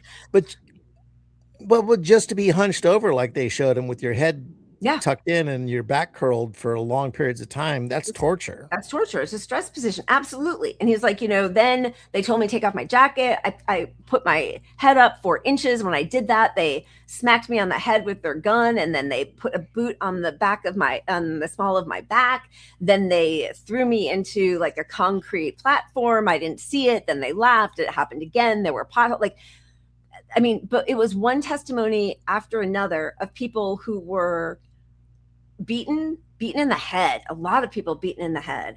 A lot of strip searches, sexual harassment, men and women that weren't necessarily rape, but it was a strip search where they are manhandling your genitals, her breasts. One woman said that she's sort of androgynous. And so they strip searched her, but they put her with the male soldiers who were doing that. I mean, it's just, and they know these are citizens of allied nations of Israel. And they're still doing that. And they're white, like whatever, like they are it's like when ICE was shooting Renee Good and Alex Petty or Petty. Like it's just it's all the guardrails are off. Exactly. And at the end of the day, they're trying to deliver food. They're captured on their boat. They don't resist when they come on the boat. So there's no justification for any violence happening in any situation. You don't get tens of broken bones unless you chose to beat the people up because you want to make an example of them and scare them from coming back. Yeah. America first. America first. Okay. So that is the Flotilla reports. Wait, I just want to make sure we're not missing anything down here. Oh, I thought this was really interesting how AIPAC propaganda works. So there's this Gen X girl account, and she put this together, and she shows how one, Hasbara paid, toady put something out. It gets picked up right away by all the network of all the Zionists, and they just keep regurgitating what he puts out, which is a lie. But they do that, and amongst all the accounts, they get tons of, looks and likes. People see the lie. By the time the community notes come out to show that what the original tweet posted was not true, it's too late. It's all already circulated, right? So it's 49 seconds, but it just shows how quickly something that's a lie gets pulled. And, I would say twice a week, I will log on to Facebook and see what the Zios over there are saying. And they're always retweeting this guy or all the accounts that are the Hasbara propaganda accounts. And part of the way they wear you down, I mean, it reminds me a lot of like Libs and Bernie. It's like, there's like the smallest glimmer of truth, and they do it, and then it just exhausts you because then you're like, no, that's not what happened, and you have to go back. And so I just won't talk to any of these people. I'm not going to debate with fucking genocide. That's part of it. Is it just tires you out? You feel bullied because there's a bunch of these people will come and say the same shit, and then they will provoke you. So you try to get into debate with them, because it's just going to be an energy suck. And so next time you think about posting this thing or commenting on their post, you're like, oh my God, it was such a fucking headache last time. Like, and it works. It works. Does work because they're vampires. And, it's the same as the masking stuff. It's the same drain you just, is it worth it for you to post your selfie in a mask because we're going to hammer you on it, you know? And I used to keep going on Facebook because I felt like I would get, private chats or emails from people saying, thank you for posting this. Nobody else is writing about what's happening, whether it was COVID or Biden or genocide or whatever. Right. And then, as more and more people stop being our friends in real life, and I realized nothing I'm saying is making a difference. But, my brother was saying the other day that he wore his Free Palestine shirt to his kids' like open house thing at their elementary school. And a mom whom he's known for a while came up and said to him, I think he said that she was Turkish background. She just said, thank you for wearing that shirt. And then she pulled her 8-year-old, 7-year-old over and said, this is what a hero looks like. And he was like, oh my God, like, no, I'm wearing a shirt that just says Free Palestine. And that is how marginalized and like subjugated people feel, that like, even just saying, oh, these people should be free makes you like, it's wild. It's sick. Of all the hats I have, like I have a lot of political hats. This one immigrants make America great again. Yeah. Or immigrants make America great. I get comments everywhere in that hat. Like, I love your hat. And I'm wearing a mask too. So it's not like, yeah. you know, it's like a double whammy, you know, and that probably throws them off. They're like, he's wearing a mask, but it looks like a MAGA hat from a distance. Right. Yeah. I mean, that is, like, yeah. Oh, whew, I love the hat. Like, that's cool. Yeah. Yeah. Cause it makes people take another look. Right. Right. But yeah, so I mean, there's a part of me, but then I think a lot, I mean, whatever, Facebook, who the hell cares? And again, like, I think most people who need to hear it have been blocked. So, you know, or have blocked me. I mean, I don't block anybody, but anyway. Okay, so this is how she just shows the way the propaganda circulates.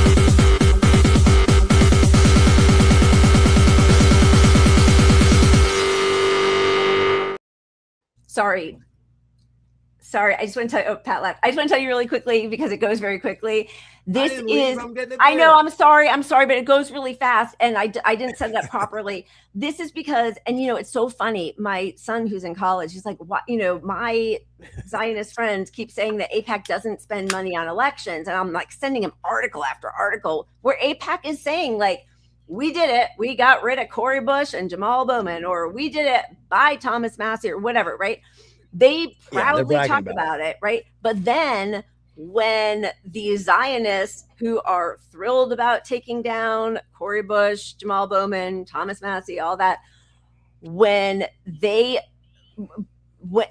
see other anti-Zionists, when they see anti-Zionists say something about AIPAC spending on elections, then they try to refute it and say, no, look at how these other foreign countries actually also spend in our elections or spend for our politics. And so what this says in the community notes, just in case it goes very quickly, the initial post is a list of all these different foreign countries, and Israel has the least amount going. They're like towards, 10th on the list or something. Right. Yeah. But it's because AIPAC is a U.S.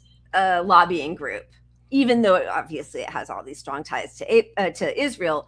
But that's the difference. So like China has to register with the foreign actors, whatever, FARA, right? So that's the difference. But AIPAC is an arm of Israel, which we will show you in the graphics right after.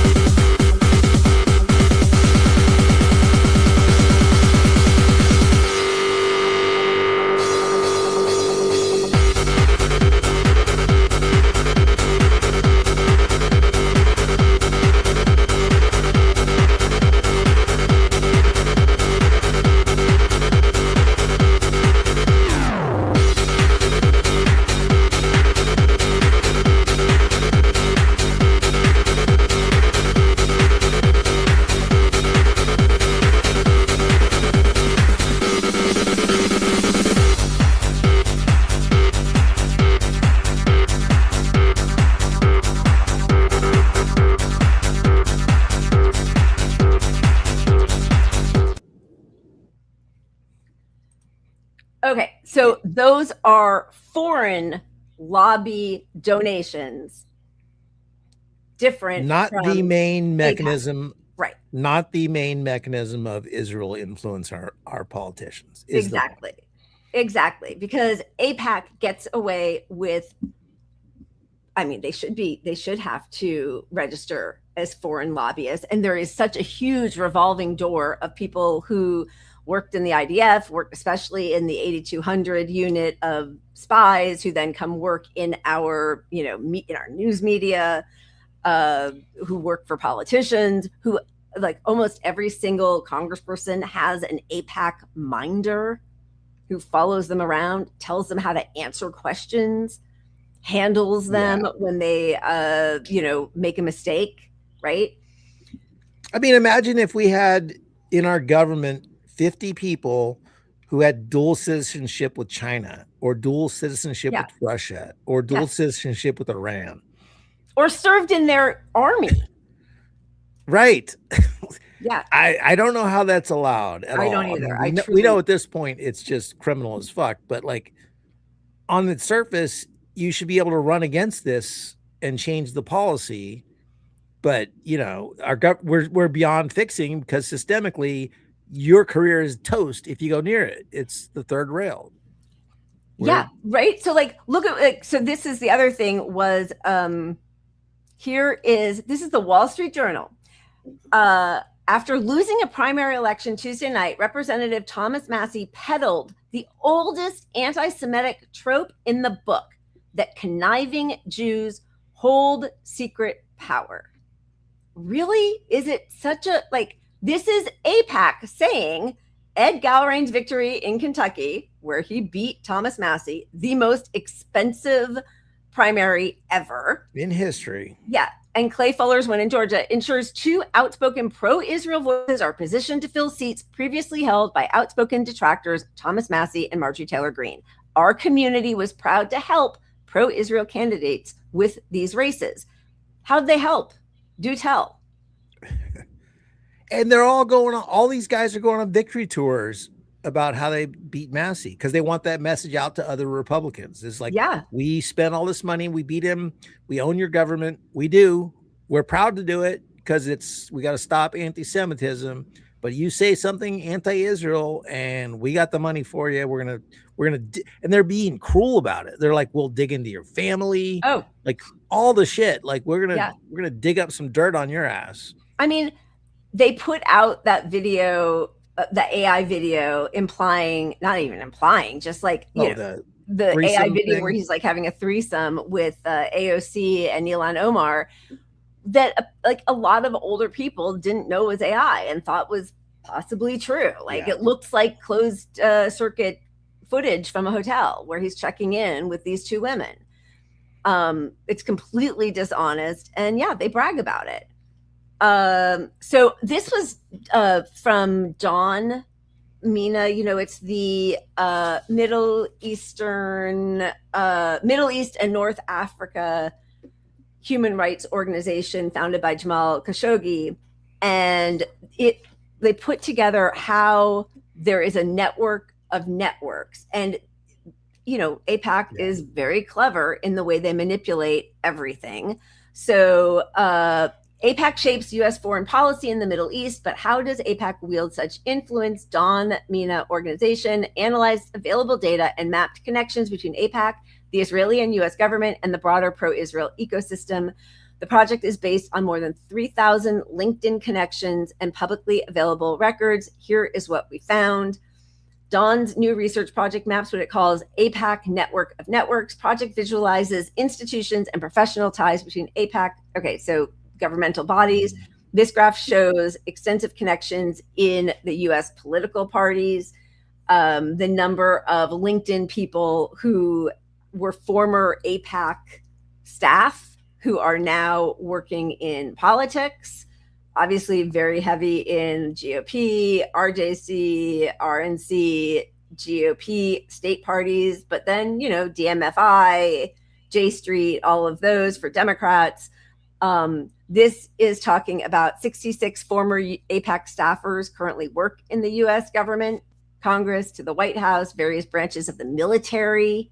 Crazy. 24 current AIPAC staffers previously worked in U.S. government bodies, so it's just a revolving door. This shows that there are people who worked in politics in Washington, and then they will possibly go and work in the Israeli government. Again, like, as you said, this wouldn't happen with China or Russia. Just think about, like, it was like, oh yeah, no, he worked with, you know, we found 5 people. We found 5 people in our entire government, and holy shit, it's on the New York Times lead story. Yeah. And I'm gonna write 20 books about the spies, the Chinese spies in our government, right? Or the Russian Putin's puppet. Nobody should ever read Dostoevsky again because Russia. Like all of that kind of bullshit that we had to go through at the beginning. Yeah, Jill Stein sat at a table with once. Yeah. Okay, this is another think tanks. These are all AIPAC think tanks: Heritage Foundation, AEI, JNSA, Hudson Institute, Atlantic Council. Then it gets way too small, Cato Institute. Then this is media influence: Jerusalem Post, Times of Israel, Fox, Channel 12, two other things that are very small, Newsmax, and something that I can't read with my not great readers, and organizations that are in the same ecosystem. So these are, AJC, Hillel, ADL, Stand With Us, Jewish Agency. And where was it? Was it at CUNY that, where did they just ban Hillel? I think it was in New York. Anyway, but I never knew that until just a few years ago, that Hillel is absolutely a Zionist organization. It's not, I thought, it's just where, because temples are expensive to join. So if you are at college, there's always a Hillel that is free. So you can go on the high holidays. If you're not somebody who normally goes to temple, but like, it's Rosh Hashanah or it's Yom Kippur, I'm going to go. And I just thought that they were like looking out, it's how they get you, looking out for students. Now I would go like maybe once a year, if that. So like I was not exactly their target. But I had no idea that they were that active in trying to get people. I think it's all about crafting the narrative around Israel. It is. And this reminds me of the Bernie era stuff, and both parties are doing this, but I don't know if you watched some of the Ashley Sinclair, who's the one a little bit. Yeah. She had a kid with Elon Musk. There's debate over like whether she got sent sperm in a sack or something. I don't. There's a lot of debate on that. She had the one that we showed. Is that the latest one? Do you know? No. No. Well, that was her own thing, but she went on Hassan Piker's show for like an hour. Like I watched most of it, I think, but she was disclosing how the Republican Party made all these social network groups in their chat rooms where they push propaganda. Yeah. Right. But that part is not exclusive. And before I get into the Bernie stuff, like, I feel like the Israel Lobby group has like right-wing extremist groups and then lefty left groups. Like it's got all these groups, and they're all managed by people that are going to push a narrative targeted to that specific group. But where it comes to the Democratic Party, they did the same thing. And this is where the whole everything is bullshit is the point. Like they know social media is the only thing they don't have a lock on. Yep. So if you're ever asked to join one of these groups, which I was, because I was a Bernie, a pretty large account on Twitter, pro Bernie. And what they would do, I'll tell you how this works, is they manage it with sort of high profile Democrats popping in once in a while. Right. But it was lefties initially. This was a super progressive group. Nomiki Konst ran a lot of them. I know that's I don't want to get into it too much. And I used to like her. But what they do is they get you in there with that. And then suddenly they start pushing more centrist shit. Right. And then it evolved into like, I'm like, holy shit, who are these people in the group with me now? What the fuck? Well, I'll tell you. All right, I'm not going to say anything bad about Hassan, but I can definitely see him trying to push AOC and Nithya Raman. And, it's like there is an option just not to vote if there's nobody worth casting a vote for. Like, you don't need to do lesser evil. You can just say, I refuse to sanction your corruption. I'm not doing it. No, by the way, Nomiki, this is terrible, but he was cheating on her with somebody else, and it was very public. Which is a whole wild thing. It was awful. He's really got an issue. Yeah. And I don't want to get into the drama of all this stuff. But I don't need, and I think it's really, it's just, I just want to explain to people, like, if you have an account on Twitter with 1,000 followers or whatever, you don't have the same experience as somebody who was a Bernie pushing leftist. Right. And I just wish I could tell you how much propaganda and bullshit the party would try to put my way via these kind of things with a chat group that feels progressive, and then it starts pivoting to not progressive. Yep. There's a ton of Live that. to see another day. Live to see another day, right? Yeah, it's wild to me. Jen, that's funny. Yeah. I mean, oh, Jesus. Okay. We just want to thank BDA for the super sticker. Thank you. Here, Thank you. Cheers. BDA, I love BDA. Me too. Okay. Yeah. I mean, listen, the one thing I do want to say about Hassan is that I feel like I don't know him well enough at all. Like I've only seen a couple of clips. I don't watch his stream or whatever's happening. But I do appreciate that he's a young guy who's enormously popular, and he is talking socialism. And a lot of the young men who find themselves being drawn to him could have possibly been drawn to, a Ben Shapiro or a Fuentes kind of person. So I appreciate that he's putting out those words. What I don't appreciate is then paving the path to sort of dull the edges of somebody who can't call a genocide, or who used to say abolish ICE and now doesn't really want to say it that forcefully anymore. And then we're still, I am assuming, going to be told to vote for those people. And I think that the option is to say, the other thing he could say is, you do not have to vote for corruption. Don't vote. And I'm like the farthest person to defend him ever. I'm with you on this, and I agree completely. But my unbiased opinion, or I don't know, that's not the right word, but on net, he is such a positive for socialism and the left. Yes, I agree. I don't want to critique every move he ever makes. I really think he is a gateway to things. I agree. When he starts pushing, if he does, for AOC or somebody to left, I'm going to attack the piss out of them. Yeah. But like, as a leftist, it's not him. We want those people to exist that are there sort of. Oh, wait, Pat, you froze for me. Uh-oh. Pat? Wait, you froze. For me, at least. What did you say? Oh, I'm sorry. That's okay. Well, I said we want these people to exist. If there isn't somebody there, even if we disagree with them, on our right between us and the center, we're failing. So we need those people to pop up on our right that are sort of closer to the mainstream middle. I agree. And so I'm not going to critique them too hard until they sell us AOC, down the stretch. Which he already said he would vote for her, but I agree with you. I totally agree. Listen, I do. I agree. I also even think it's better to have AOC than a worse genocide.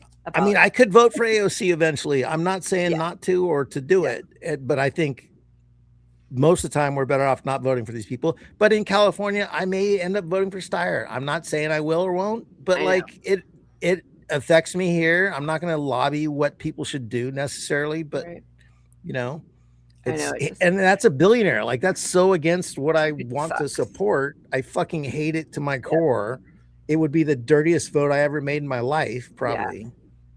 So I don't know if I'm going to do it, but I might. Yeah. I just don't know what I'm going to do about that. Okay, that sucks. I didn't know that because he only just recently got on socials. Like when we first had him on, after actually Jen and Peter sent him our way, which was so nice. And then we've had him on a few times. But he didn't have social media accounts at the beginning, and then he started having them, and they were just deleted. That's too bad. That's horrible. Is there a justification for it? I mean, do they? I don't know. Of course, they don't. They just. I mean, yeah. And to whom will you appeal when they do that to you, right? Okay, let's. Okay, I think we pretty much. Oh no. Well, the only thing I did just want to say, because this is horrifying, just to remind everybody that everything that Israel has done to Palestinians in Gaza, because Hamas, which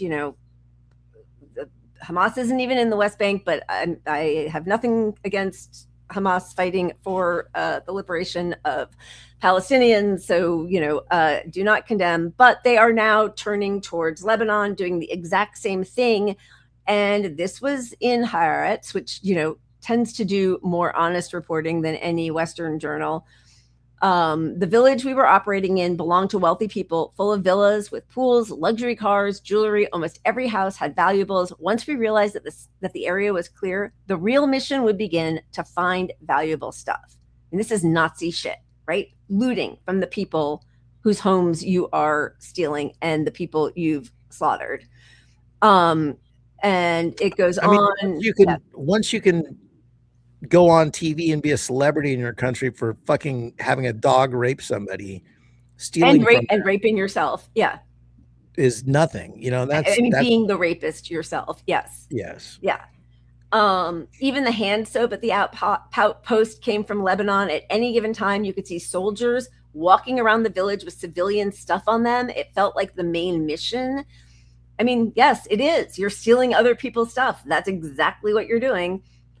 In the village we entered, there were no terrorists. The houses were empty. There was no fighting there, only operations to flatten the houses. This is the IDF of the last 2 years, the Israel Defense Forces for destroying houses. It used to be necessary to incriminate a structure to destroy it, to find weapons in it, to prove the presence of terrorists. But today they just destroy even schools, clinics. The only thing we didn't touch was the cemetery, which, by the way, I'm sure is next because they have destroyed cemeteries in Gaza. They've destroyed even like Christian cemeteries in Gaza that Palestinians had been protecting. Okay, they almost stopped using explosives. The officers explained that it was too expensive, less efficient. Instead, they bring in contractors with military excavators, Caterpillar. Some are paid daily, others by the number of houses they demolish. The battalion commander would say, "The way it once was will never be again. What we destroy will never rise again." When somebody talked about going back to Israel, he'd correct them. This is Israel too. So that's the most moral army in the world. Okay, should we spin before we get to our last block? Okay. Look at us talking about blocks like a real shit. Definitely need more wine no matter what. Oh, okay, good. But why not have another glass of wine while we enjoy some good music? Of course. This is Calvin R. Hines. Okay. And I don't know if it's Calvin R. Hines. I don't know what it means, but I just saw them and I liked it. You might have to turn the audio up a little bit, but their message is good. Awesome. Every day them get up and look on TV, them read the newspaper, them want to say the truth. But them can't say the truth because the truth will not be found there. That is why the man said this revolution will be telepathic.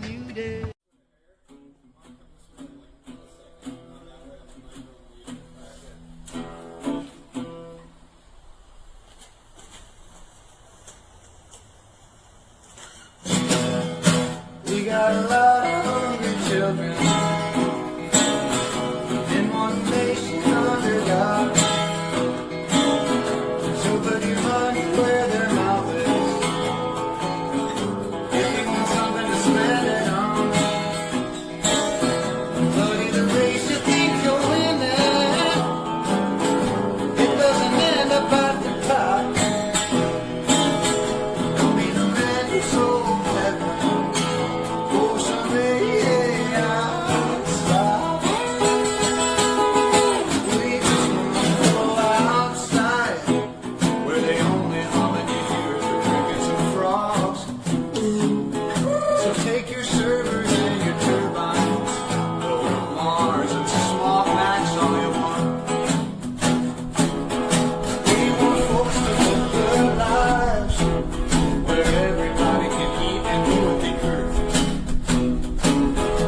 System never changes with you deciding how it works. We got a lot of hungry children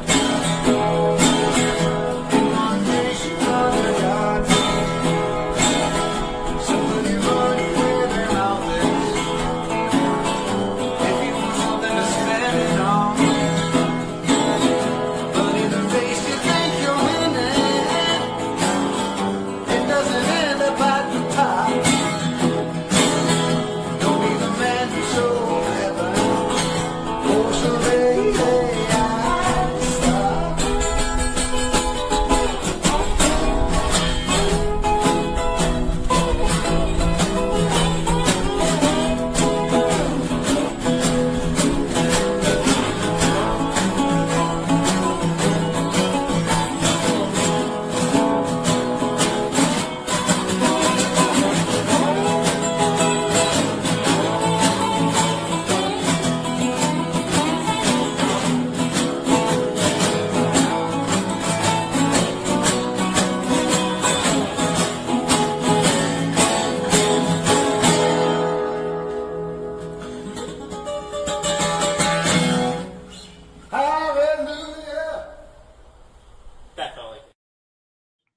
That's awesome. I love them.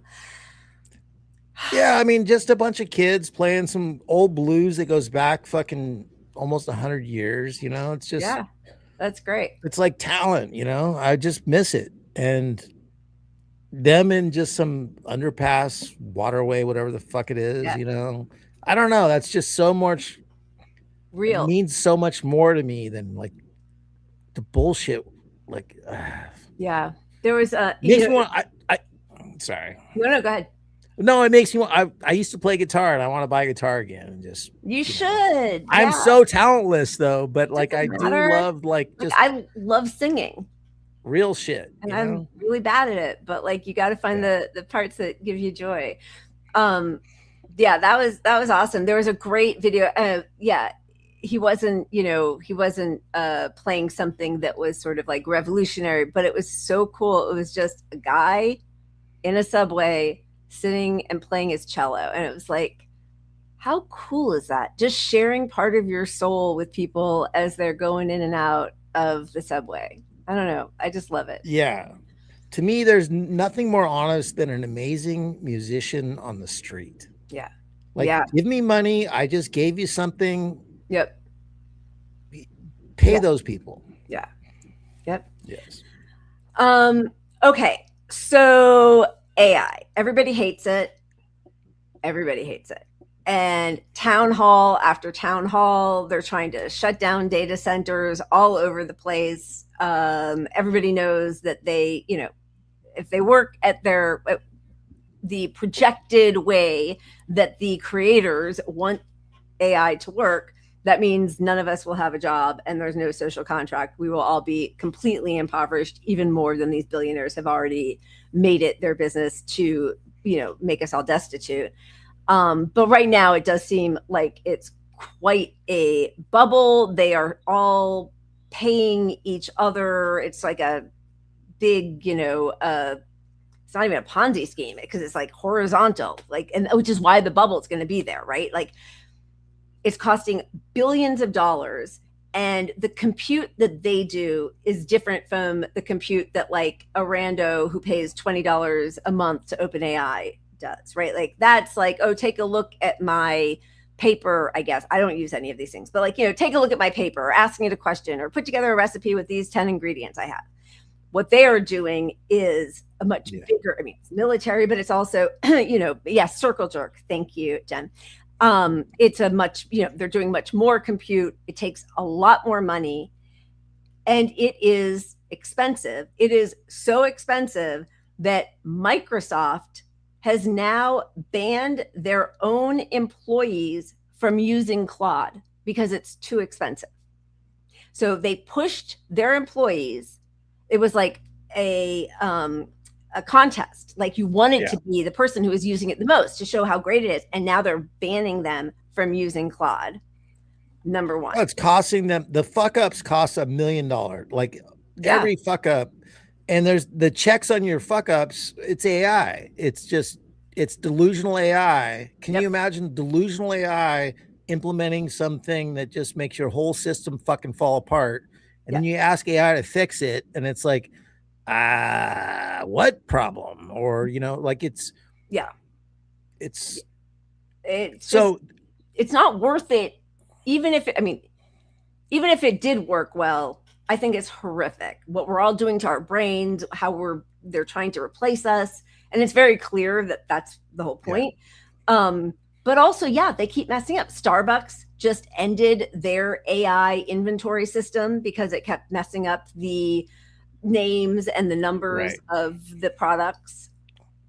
And I think that's the bigger point is that, okay, we all know the end goal with AI is to replace our labor, which is all we can offer the world, or the government, that's all. The only value we are seen as is our labor, which can get us some healthcare. Maybe gets us a roof over our head if we're lucky, that kind of stuff. But ultimately the problem is we're going too fast with it. We have no contract in place for anything if it does finally fucking do the right thing. But all these companies in capitalism is so short-term thinking that we fired some workers, so that's got to be good. We're going to make more money. Our quarterly earnings are going to show that it's great. Yeah. Right. quarterly earnings going to show that it's great. It's good for us short term. Yep. And it isn't even good for these companies short term. No, it's not. What we're finding. So there's no excuse not to put a fucking halt on this until we put some regulations in place. We have some sort of contract for us. And we're not getting that through capitalism, period, because they bought their way into the system. That's why we have to do something else, whatever that thing is. Well, they make it so easy to want to do whatever that other thing is. Here's Mark Andreessen talking about why AI is better. Bots are better than workers, than those pesky workers. The bots never get frustrated with you. Right. So you tell a normal person, you hire somebody over here, you hire somebody here and you tell them you want a screen display and you want it to be an animated version of your thing you got back here. Okay. They spend, 2 weeks doing it. They bring it to you, they animate it. It's like, okay, that's pretty good, but I actually want the whole thing to be whatever, purple and green. And they spend a week doing that and they come back and you're like, I actually preferred the old version. The guy gets like pissed at you because he's like, I just wasted my time. The bot's like, no problem. No sweat, like whatever you want. And we can try it 12 more times if you want. And if you want, I can create sub-bots to go do, 12 more times right now. Right. Or you tell it, this is terrible. Like, I can't believe you came back to me with this. It has all these bugs. And it's like, oh, I'm so sorry. I'll go fix these. Right. And by the way, never gets drunk. Never gets sick, never gets high. Right. Never gets depressed because his girlfriend broke up with him. Never files HR complaints. Right. Right. And so, as you see what I'm saying, and so all of this is the workplace version of what I described earlier. So they don't want democracy. They don't want people. Yeah. They want slaves. If this guy had 3 million workers working for his whole organization or something, at some point, and he could fire them for and have 2 employees, he would do it and not care about all those people he just laid off. He's saying it. And the people that love this AI shit, they're narcissists, 90% of them, because AI is just fluffing you. It's just fluffing everyone that talks to, which is why it's so bad with medical claims. That's right. Diagnosing medical claims, it's atrocious because it's like, oh, I think my back hurts because of my fucking broken toe. Yeah. It's like, that's a very wise fucking analysis. It's probably your broken toe. I mean, I think we showed that study, like they get medical diagnoses incorrect almost 90% of the time. And of course, they are made in the image and desires of the people who came up with all of this nonsense, who just want sycophants. I mean, that's it. They want people. They just want yes men. They haven't been told no in decades. They don't want democracy. They don't want input from people. They just want to do what they want to do. And your ultimate, medical AI system that is going to be put in front of you at some point is going to be something designed to limit the liability and cost for the company. So it's going to say, let's take them down this path of homeotherapy or something that doesn't even cost us having to buy pills. Yeah. And then they died, well, okay, whatever. Doesn't matter. That was profitable for the AI system. It was great for Kaiser that they put this thing in place.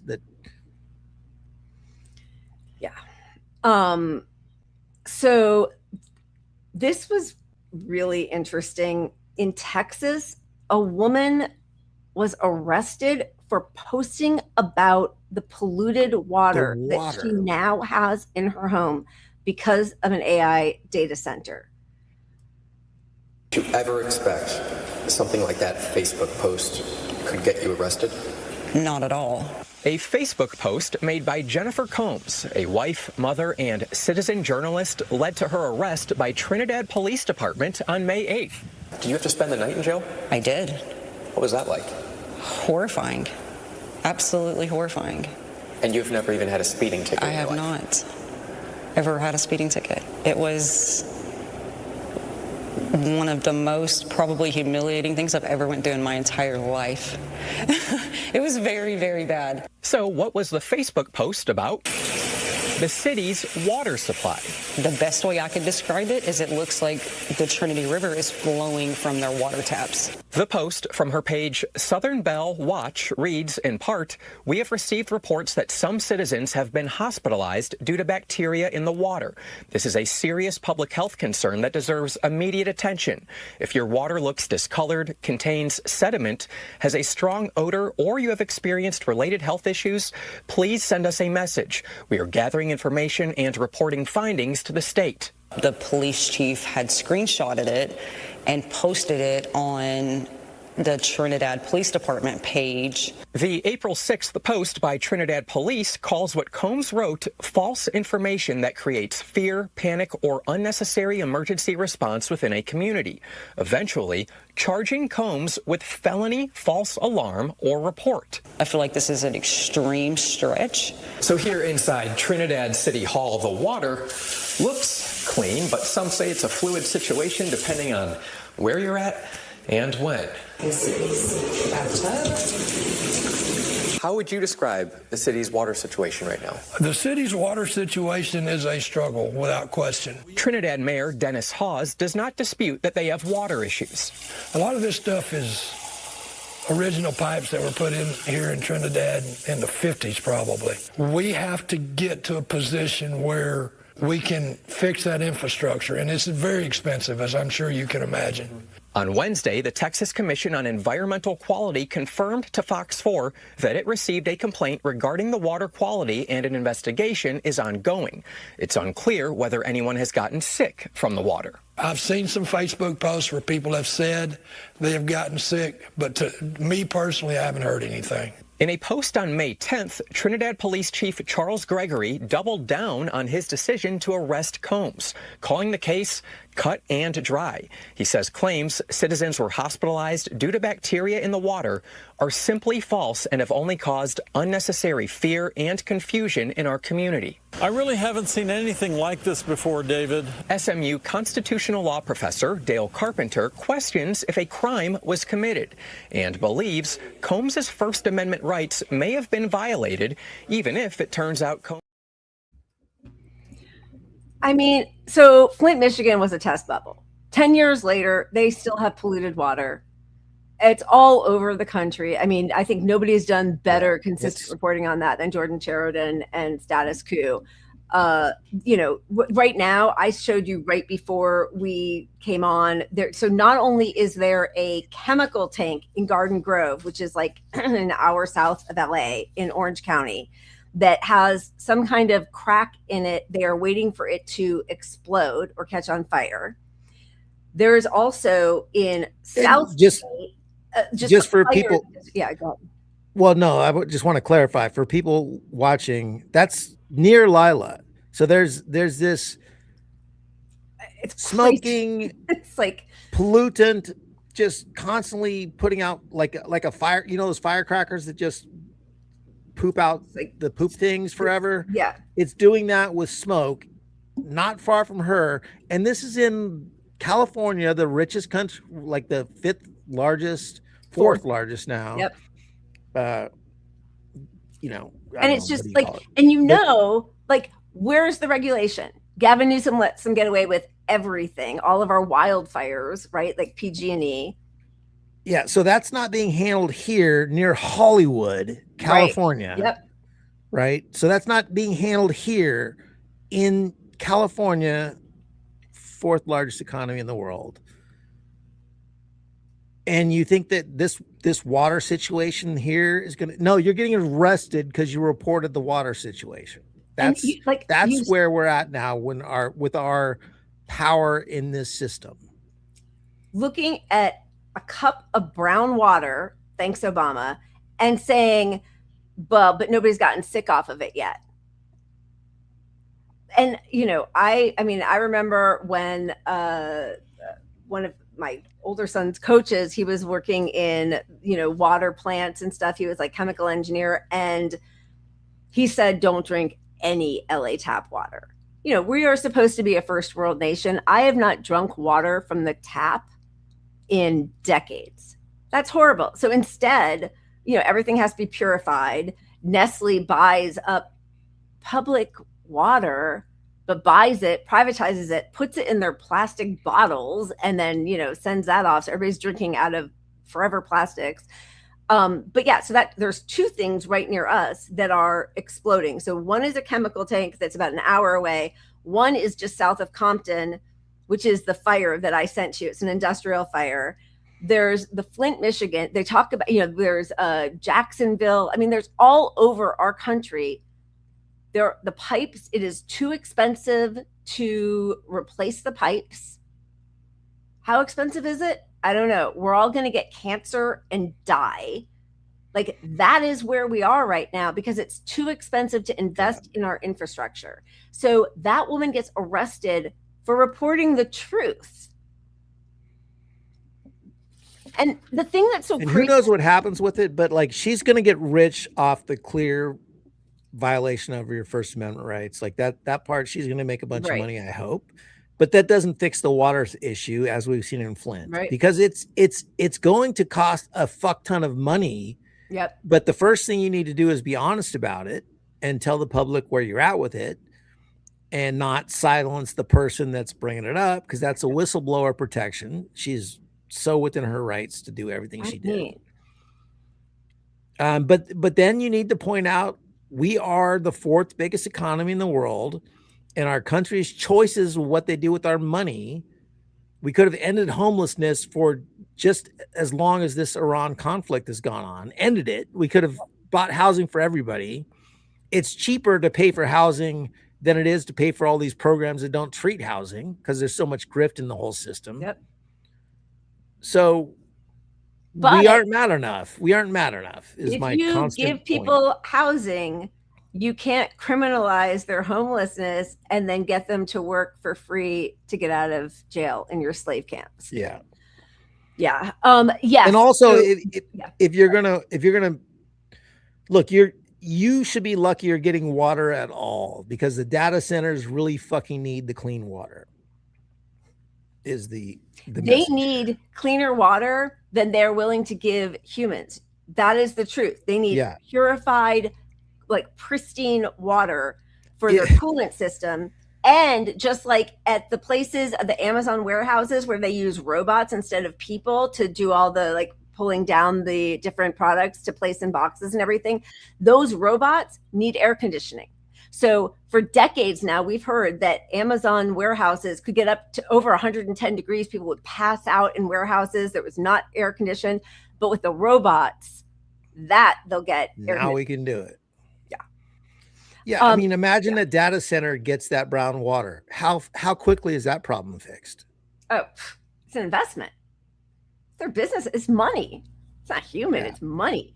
I am safe. I mean, right now, but like, come on. I mean, thank you for asking. I'm not, my anger is not about you. I am safe. Yes. 40,000 people were evacuated, 40 or 50,000 people, but it's air. And it's not like, oh, this is the smoking section, this is the non-smoking section. We've had wildfires now, or much earlier than normal in Southern California. So like our air quality report, they tell everybody to like stay inside, close your windows. I can't smell it when I go out, but I'm in the area where the wildfires are already, poisoning our air. And it's also cumulative. I mean, it's not like just that matters. It's that it's also in you're drinking, you got the forever chemicals and all this other shit. Yep. Your lead, they're bringing asbestos back. So that's great. All the wood that is in your house for new stuff you bought. Well, it was created because we sprayed Roundup everywhere. So there's probably a little Roundup in your wood, like that. This is where we're headed. I mean, and no, they don't care. They don't care. They will never care. I mean, they will never care. No, they would they'll kill their children to make $1. I mean, that is the religion, money and greed. That is it. And it does kind of kill me. And maybe it's because, Tucker Carlson has a big audience and he's known as a right winger. So he'll get some right wing people on his show. And then he gets to say things that the left equivalent doesn't even have the opportunity because a Kevin O'Leary wouldn't go on Hassan Piker's show. I don't know, right? And I can't stand Tucker Carlson. Like the sound of his voice, even just last week, he was doing a show on I think Somali fraud in daycares. Like he's still pushing all that bullshit, right? But he did have Kevin O'Leary on, and Kevin O'Leary, who has the data center in Utah, where they were able to override all the protests of the community who did not want this data center that was going to take up twice as much energy of the whole state of Utah. And it was like 40,000 acres. I mean, it's just this monstrosity that nobody wants there because of the pollution and everything. This is him on Tucker Carlson. And I have to say, like, Tucker did a good job pushing back, and that does make me nervous, but for sure. Let me ask though about why taxpayers should have to pay for this if it's a private business and your tenants are some of the richest companies in the world. Why would taxpayers be required, as they now are, to subsidize this? They don't necessarily have to do that. They just won't win any contracts. It's a competition. But why are you getting tax breaks is my question. Everybody, you go back and you say, what incentives can you give us to invest $15 billion in the first 1.5 gigs? That's what it takes. I have to go raise $15 billion. Well, that's just okay, but anyone who starts a business, why should taxpayers have to pony up for that? They don't. But well, of course they do. If you're getting a tax break and they're not, they're making up the difference. There's a state budget. That's no problem. That's no problem. I can build it in Texas. I can build it in Jacksonville, Mississippi. But why, if it's such a good business, would you be asking taxpayers to help pay for it without giving them equity in the company? Are you giving taxpayers shares? No, the investors get the shares, but here's why they would do it. But why would the taxpayers have to? I mean, in other words, if you want to start a business, but why am I, as a taxpayer, forced to pay for your business? I don't get it. Well, let's forget about data centers. Let's go any manufacturing. Let's say you're going to build. I mean, and I'm sorry because I'm also just reading, and I mean, I feel all of your pain. I know you guys know we do, but like, Wally, everybody just saying how angry you all are. It's so hard. Like I am raging all the time. It's horrific. These people are monsters and they want us all dead. Yes. I mean, the best thing for my mental health is that I don't live near these people. Yeah. Because if one of these people is ever in front of me, I don't know. Your brakes aren't working all that well lately. But by the way, this is Kevin O'Leary talking about just, avoid the avocado toast. He's a multi-billionaire from Canada who's now trying to poison a whole other state with his data center.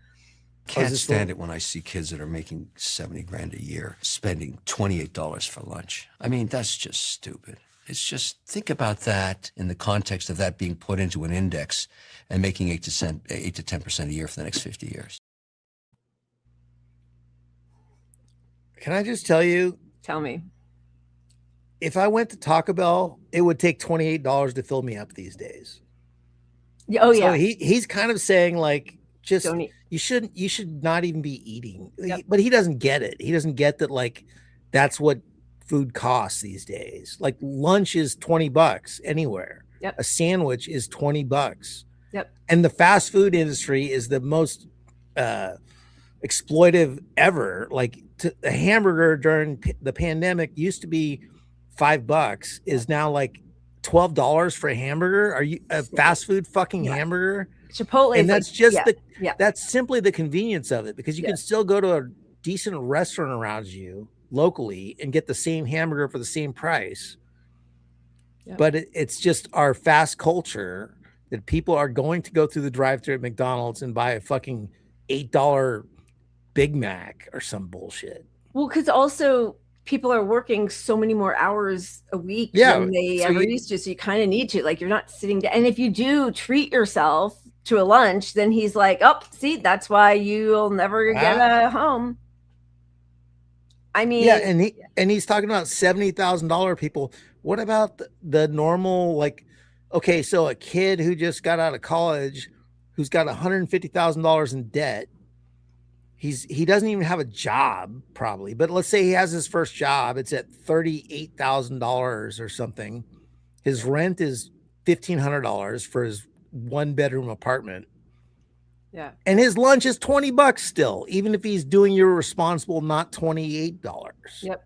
Don't eat out. How's his life going to look? He should have put that $20 into an investment fund is what this guy's going to say. Like, how stupid of you not to put that in an investment fund? Well, no, it's also horrific. And it's all capitalism. Nobody should be able to privatize water. They're going to do it to air, like all of it, and the fact that they can override the voice of the people. I mean, I do think that on some level, just the way everything is intersectional, the way, we see what's happening in Palestine and all the protests were happening. And a lot of those protests rose out of what we saw happen to George Floyd. And then when we saw it happening in Gaza, and knowing that was using AI and the tech bro billionaires, and that most people in the country, but especially the people who voted for the party who was in charge when the genocide started, were being completely ignored. And those IDF soldiers were training our cops, and then ICE, and then we have ICE here, and now the data centers that are housing the AI to surveil us the way they surveil the Palestinians, that's dealing with the climate. Like, it's all in one. And I do think that it's very clear that most people are on the same page, whether they would normally identify as Republicans or Democrats or independents or whatever. They do not want data centers. They do not want AI. So they cannot build those migrant centers fast enough to house all of us.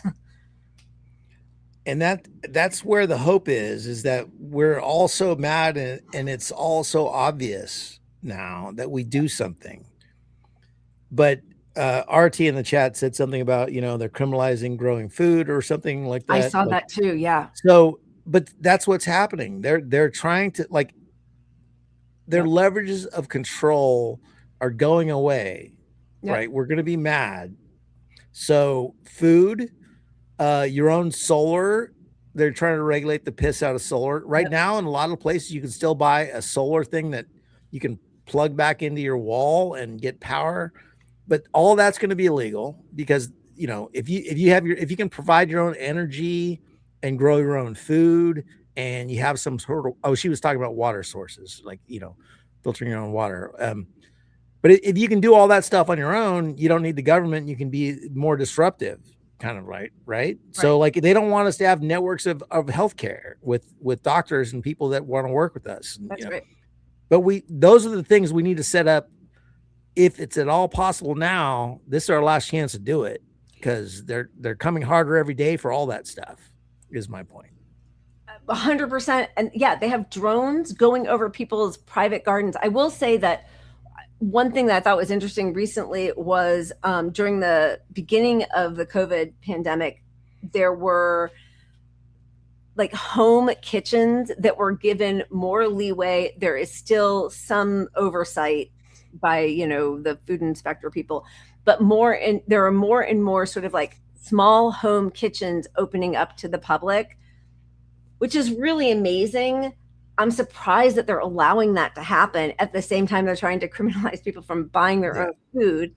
But when we're in Rome, there's a home that has 4 tables in their kitchen, and that becomes a little cafeteria cafe that you can go, trattoria. There's something so lovely about that. I think that people are trying to build these parallel systems, but those drones are going to suss us all out. And now the drones are just gathering data. Pretty soon there'll be the quadricopter things that are sending out the bullets and the shrapnel the way they do to Palestinians. I mean, that's next. Like, we thought you were growing a carrot. Sorry, we didn't realize it was just Yeah, all that is coming. I mean, we need to set up all this stuff we can. Don't trust that any change that sounds good is going to ever happen, because it's not, probably. It's unlikely to get any positive change ever in this system we live in right now. Yeah. So, if you want your kids to have a better life than you, that ain't going to happen. I mean, in this current system, they're going to live to be 40 years old when they've had COVID 17 times by fucking kindergarten. Oh my God. Yeah. That 2 weeks of learning loss is what did the brain damage. Apparently they're really trying to sell that. Okay. It's late. We should go. You guys are all awesome. It is wonderful to be angry in community with everybody, because I think we are all really feeling it very hard. This week was City University, New York Law School graduation.